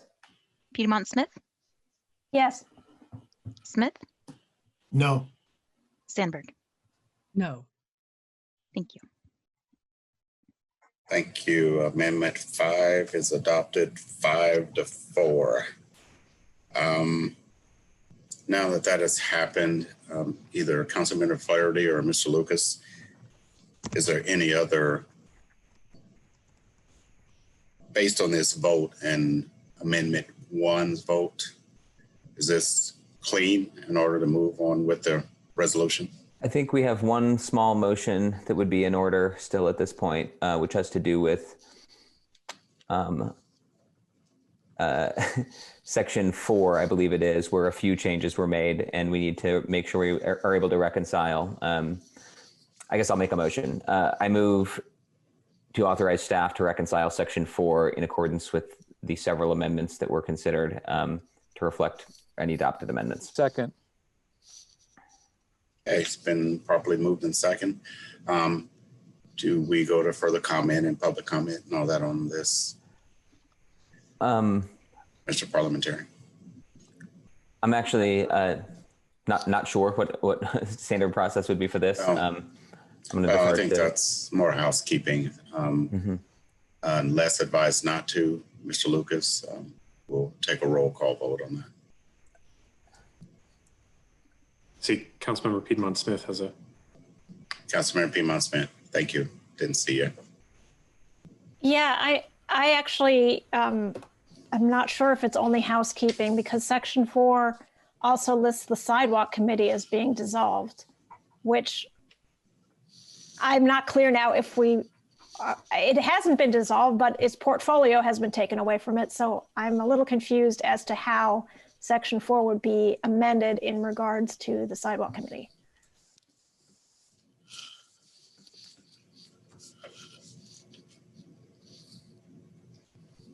Okay. Yes, Mr. Lucas. So beyond Section 4, there's also a whereas clause. I believe it's the 9th whereas clause that references both the elimination of the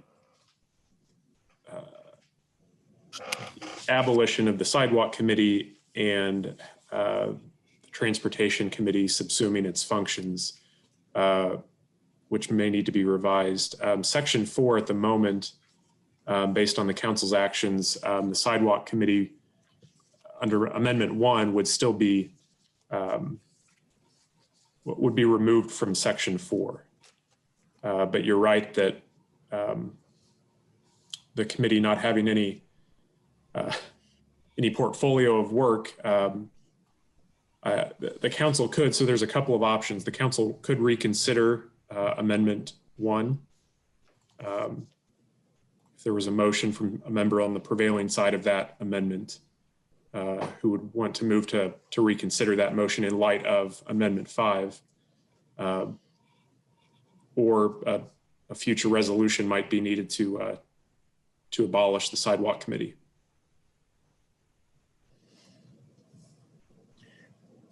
What is the will of sponsors of Amendment 1? I'm sorry, before we get there, Councilmember Vola. No, that was the question I was going to ask. Go ahead. Well, I have no idea. I don't know. Just a point of information, I believe Councilmember Scambolari was on the prevailing side of Amendment 1, which I think we as a council were considering to be partially about the fund itself and who would direct funds in the future. Whereas Amendment 5, we saw as something of a different question, which was which committee should handle those duties and oversee that fund.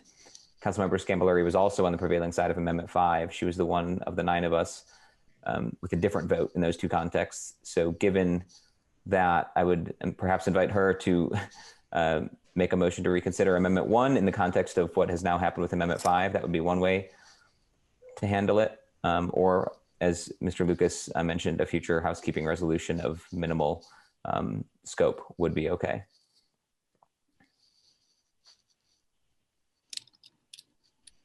Okay, I guess we could reconsider Amendment 1. Before we do that, Mr. Lucas, that is the full process. And by that, I mean council questions, public comment. Is that required? Okay. It's the council's typical practice, yes. Okay, no, that's fine. I just wanted to make sure. Okay. We would need a motion to reconsider if someone on the prevailing side of that amendment wanted to make it. I was going to start with one of the sponsors, but Councilmember Scambolari has her hand up. No, just a question first. Councilmember Flaherty, you mentioned, okay, do a motion to reconsider. That's one option, or do a cleanup motion at some future date. Is that correct? I think a small housekeeping resolution brought as a separate resolution at a future date would work. In fact, maybe it's the better way to go just because there's been a number of moving parts here, and it would allow council staff and us to a little more time to make sure we have everything just right. So to bring an uncontroversial, future housekeeping resolution might be the preferred, preferable option. So does that mean? Go ahead. I'm sorry. That does answer my question. Thank you. And good advice, I guess is what I'm saying. I as one of the prevailing sides person, I'm going to decline to bring an amendment tonight because I would rather take a little more time and get it right, and make sure we're doing exactly what we want to do. So. Thank you. And I will ask a question to our parliamentarian or our council staff. Do we postpone where we are on resolution 2101 until a future date? I don't think, or do we still put it as almost fully amended to the vote this evening? I can let Mr. Lucas weigh in as well, but my understanding is that if we've removed the sidewalk committee's purview or duties, but not its existence, it's a little quirky, but it's not, which hence the future housekeeping resolution, but it's not logically incoherent or something. It's okay to pass the resolution in this form with the understanding among us that we will have a small housekeeping item to do. Mr. Lucas? I would say that's correct. Again, the council by resolution can create or abolish standing committees. You would essentially have a standing committee that has no portfolio of work, but I don't think abolishing that committee tonight is necessary, and a resolution could be drafted in the future to make that change. I will say again, the amendments tonight, I don't believe conflict, and section 4 of the ordinance that lists the various committees that should be dissolved would simply reflect the votes on the amendments tonight. So again, the sidewalk committee was not dissolved. Amendment 1, unless it's reconsidered, would keep that committee. So it would be removed from section 4 as one of the committees to be dissolved. But again, Amendment 5 removed that committee's work and put that under the Transportation Committee, if that makes any sense. Member Flaherty. One final procedural question that I would ask of either President Sims or Mr. Lucas is regarding the 9th whereas clause, and I'll just read it. Whereas after it has completed its review and report regarding 2021 sidewalk funding recommendations, the sidewalk committee should be abolished and its functions subsumed by the Transportation Committee. I don't see that as necessarily a problem. It's not, it says should, it doesn't, and it's a whereas clause. It's, you know, it's, it doesn't dictate anything here, except for a possible future direction or the direction of the author intended. And I think given the outcome of Amendment 5, it's not a problem to not strike that whereas clause. But that said, we could bring a quick amendment. Council staff has prepared an amendment to strike that whereas clause if we deem it necessary. So I would take input either from President Sims or Council Attorney Lucas on that. I would say you're right that given the discussion, the word should leaves it open for the future, and the council doesn't necessarily need to strike that to have the logic remain consistent.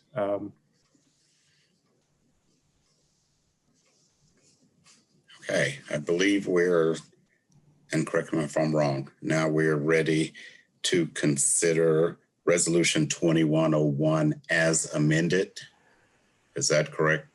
Very close. Actually, this lengthy procedural discussion began when I was making a motion to authorize staff. So I'll restate that motion. I move to authorize staff to reconcile Section 4 to reflect all amendments as adopted. Second. Second. Okay, it's been moved in second. Will the clerk? Thank you. I just want to make sure we give everybody their due respect. Can the clerk please call the roll on this motion? Yes. Councilmember Volin.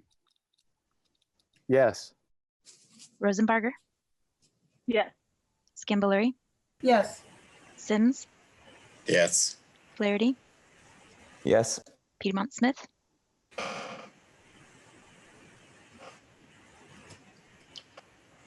Yes. Thank you. Smith.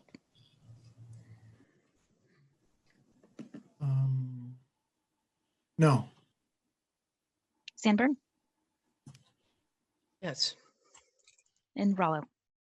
No. Thank you. Okay, and that motion is adopted 7-2. So now are we ready for approval of a resolution as amended? I believe so. We can now consider any council questions, public comment, or final council comment on the resolution as amended. Does that have to be another motion made since it has been amended, or we just move forward? Thank you. Okay, Resolution 2101 as amended. Do we have any questions from council? Okay, do we have any final comments I'm sorry. Do we go to public comment as well?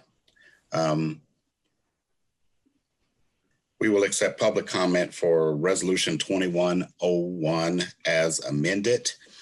Please signify your desire to speak by using the raised hand function in Zoom or sending us a note in chat, and we will acknowledge you to speak. This is on Resolution 21-01 as amended. I see a request from, I believe, Mark Sturdivant to speak. Should be unmuted. Yeah, I still have the same question that you haven't answered. That has nothing to do with whatever amendment you're doing. Mr. Original question. Mr. Sturdivant, there will be time for us to address what you want to comment about later on in the. Right on. Thank you. We'll let you know. Thank you. Any other public comment? Seeing none, going back to council on final comments. Okay, seeing none. Can I ask the clerk to call the roll on Resolution 2101 as amended? Yes. Councilmember Rosenbarger. Yes. Scambolery. Yes. Sims. Yes. Flaherty. Yes. Piedmont Smith. Yes. Smith. Yes. Sandberg. Yes. Rallo. No. Volin. Yes.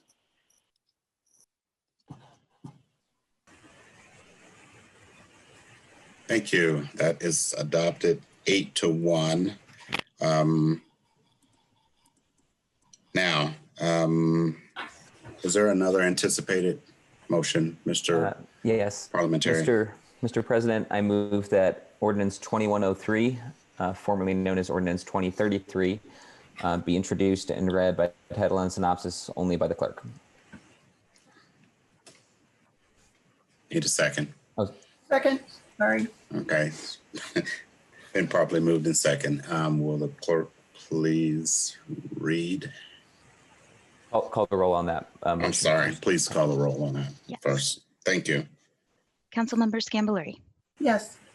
Sims. Yes. Flaherty. Yes. Piedmont Smith. Yes. Smith. Yes. Sandberg. Yes. Rallo. Yes. Bolin. Yes. Rosenbarger. Yes. Thank you. That succeeds 9-0. Will the clerk please read? Ordinance 21-03 to amend Title II of the Bloomington Municipal Code entitled, quote, Administration and Personnel, end quote, regarding Chapter 2.02, Boards and Commissions revised, and Chapter 2.04, Common Council revised. The synopsis is, this ordinance is sponsored by Councilmember Volin and would amend portions of Title II of the Bloomington Municipal Code entitled Administration and Personnel. The ordinance makes the following changes. It requires that certain information about each city board or commission be maintained on the city's website and revises the process to be followed upon a board or commission vacancy. It revises Bloomington Municipal Code Section 2.04.050, regular meetings to clarify that the council may schedule its summer recess as needed. It revises Bloomington Municipal Code Section 2.04255, committees, scheduling, to clarify council committee scheduling and the process of referring legislation to a council committee. It revises BMC Section 2.04.270, ordinances and resolutions, filing, copies, and agendas, to specify that the council president is authorized to approve the agendas for committee meetings convened to consider legislation referred to them. It deletes Bloomington Municipal Code Section 2.04.290, ordinances and resolutions, fiscal impact statement required. Council President, there are also 2 notes. Shall I read those as well? Yes, please. Note, this ordinance was revised after distribution in the legislative packet, but before being introduced for first reading at the December 9th, 2020 special session. The revision added the 3rd whereas clause, inserted a new section 4, amended section 5 to clarify council committees shall not meet to hear legislation during any scheduled summer recess, and renumbered subsequent sections accordingly. Also note, this ordinance was previously introduced and discussed under the former number Ordinance 20-33, but was renumbered as Ordinance 21-03 and revised with an updated signature block to reflect the new year and election of a new council president on January 6th, 2021. Thank you yes, Mr. Flaherty. Sorry, I'm always jumping in so soon. Thank you, President Sims. I intended to, a point of order, I intended to make a motion to extend the amount of time the administration committee had to report back to the council on this item, which is a quirk of our winter recess. But noting the time of the evening and that land use committee is scheduled to meet immediately after this regular session, I'm wondering if we might want to extend that amount of time to beyond the January 20th regular session that I was going to suggest in my motion. And I was curious to get guidance from you as the president or from Council Attorney Lucas on the matter. With considering the schedule, council agenda schedule, what do you anticipate the flow for that to be, Mr. Lucas? I'm happy to weigh in, although I think Councilmember Boland may also have a thought. Well, I have a point of information to ask. What is the date of our next regular session? January 20th. So next week. Next week, Wednesday. Yes. If we were to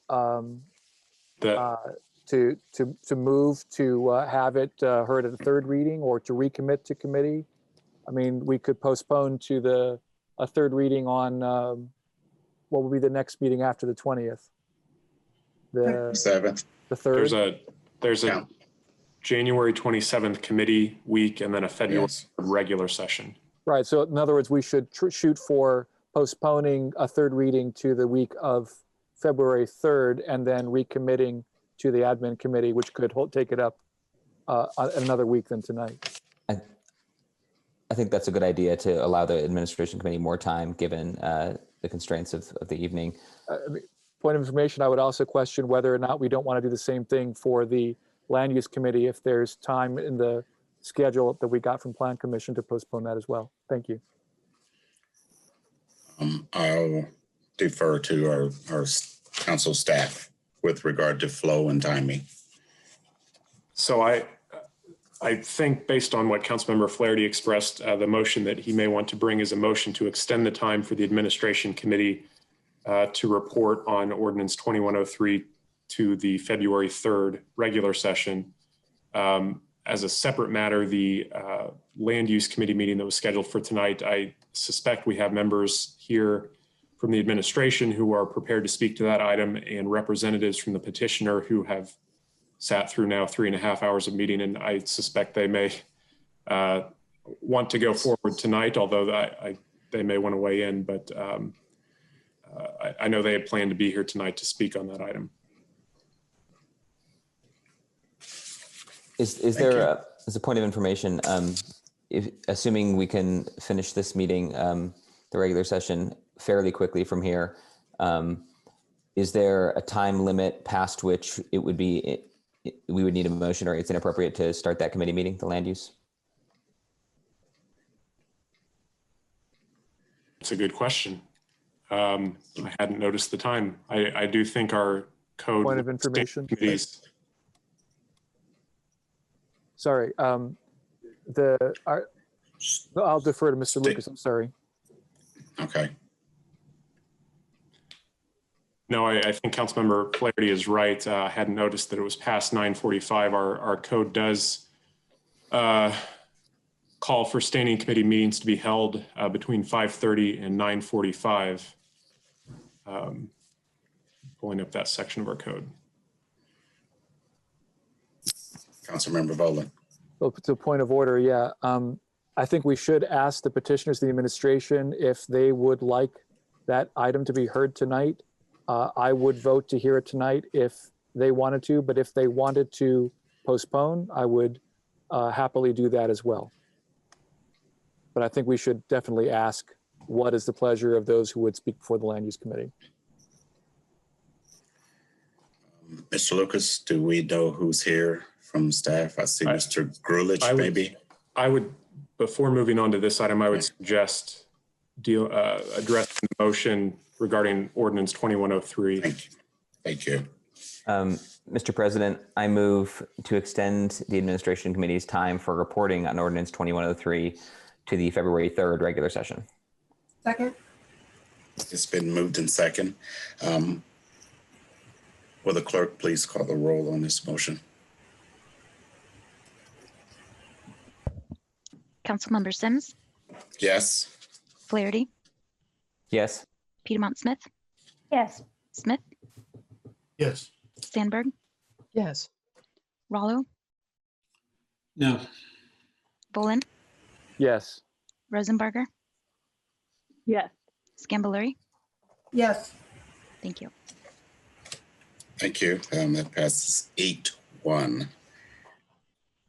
So now we move to the motion for meetings after this.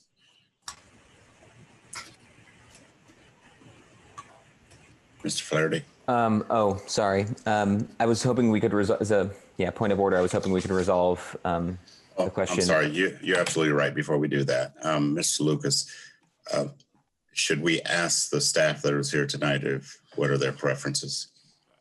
I would suggest before discussing scheduling that the item should be introduced for first reading, whether it's referred to a committee tonight or at a future date. 10-4. Thank you. And we have exhausted our legislation for second reading and resolutions. We do have legislation for first reading, ordinance 21-01. Mr. President. Mr. Flaherty. I move that ordinance 2101 be introduced for first reading and read by title and synopsis only by the city clerk. Second.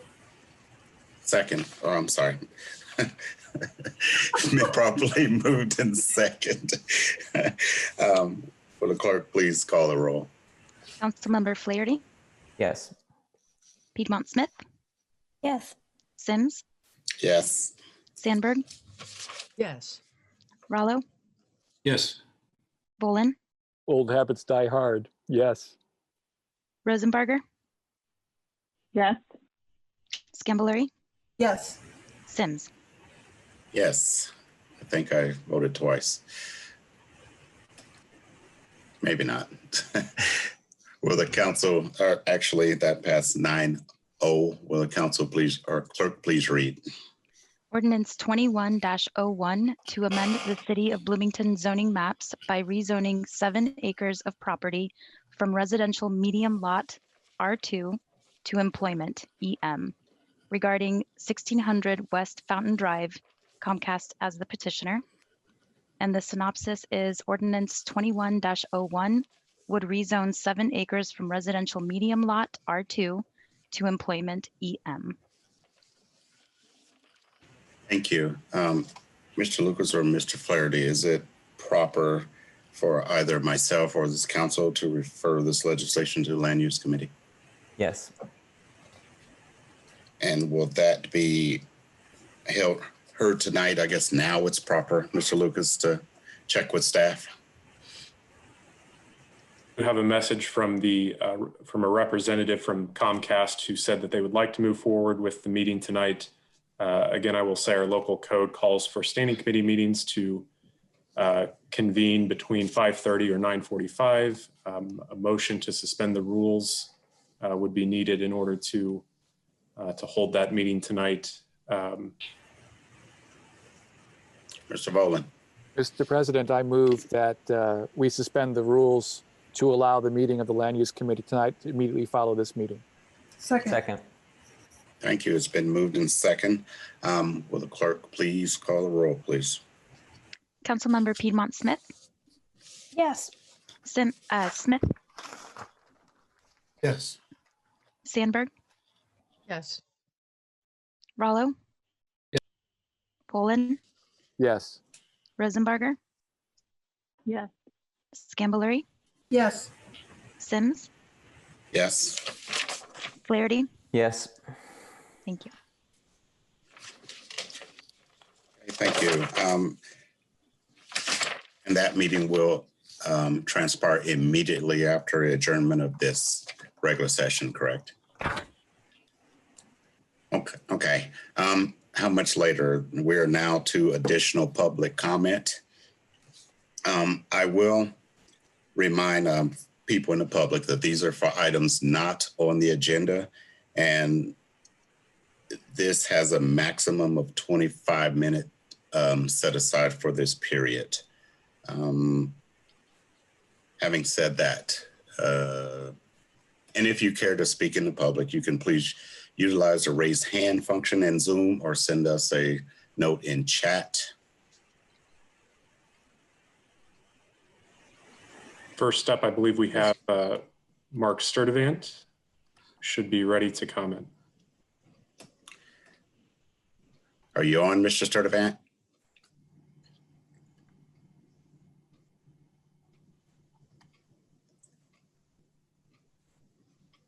Mr. Sturdivant, you need to unmute yourself.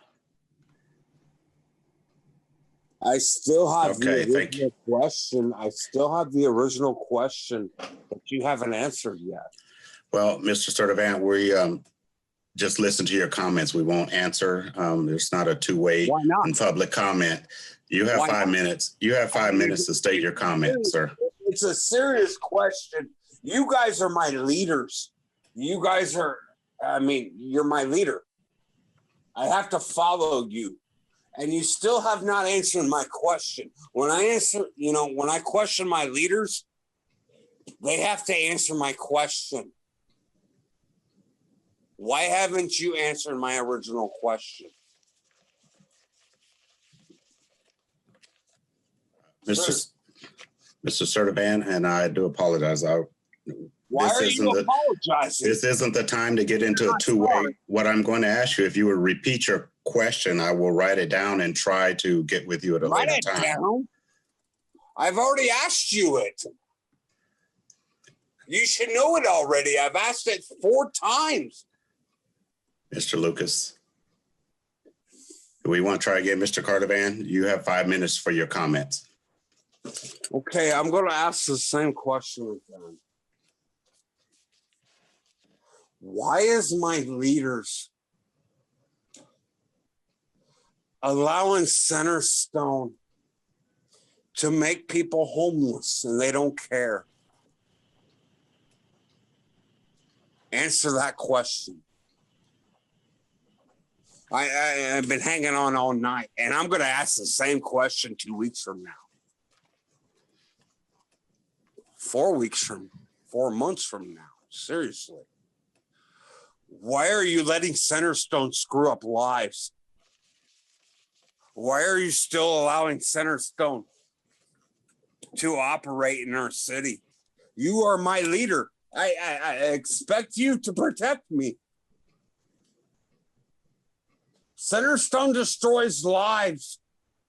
That's why we have people sleeping in tents. Answer my question. Why? The evidence has been laid out in front of you. Why? Answer my question, please.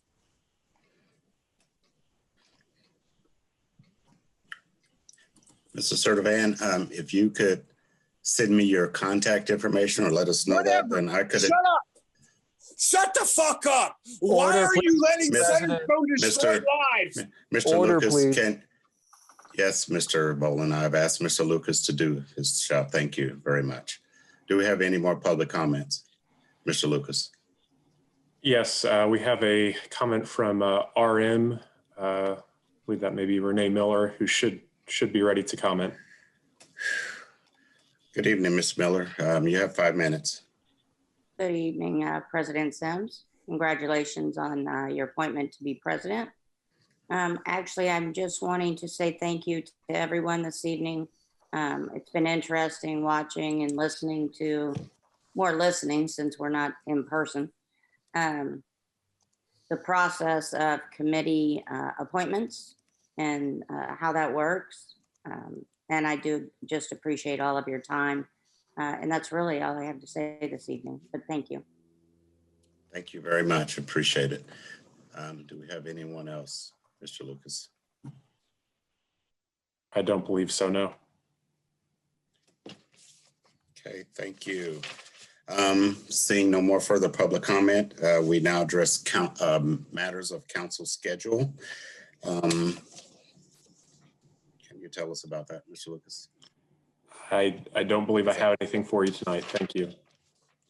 Okay, is it proper for me right now to announce the City Council Public Safety Committee meeting on tomorrow, Thursday, from 7 to 9 p.m.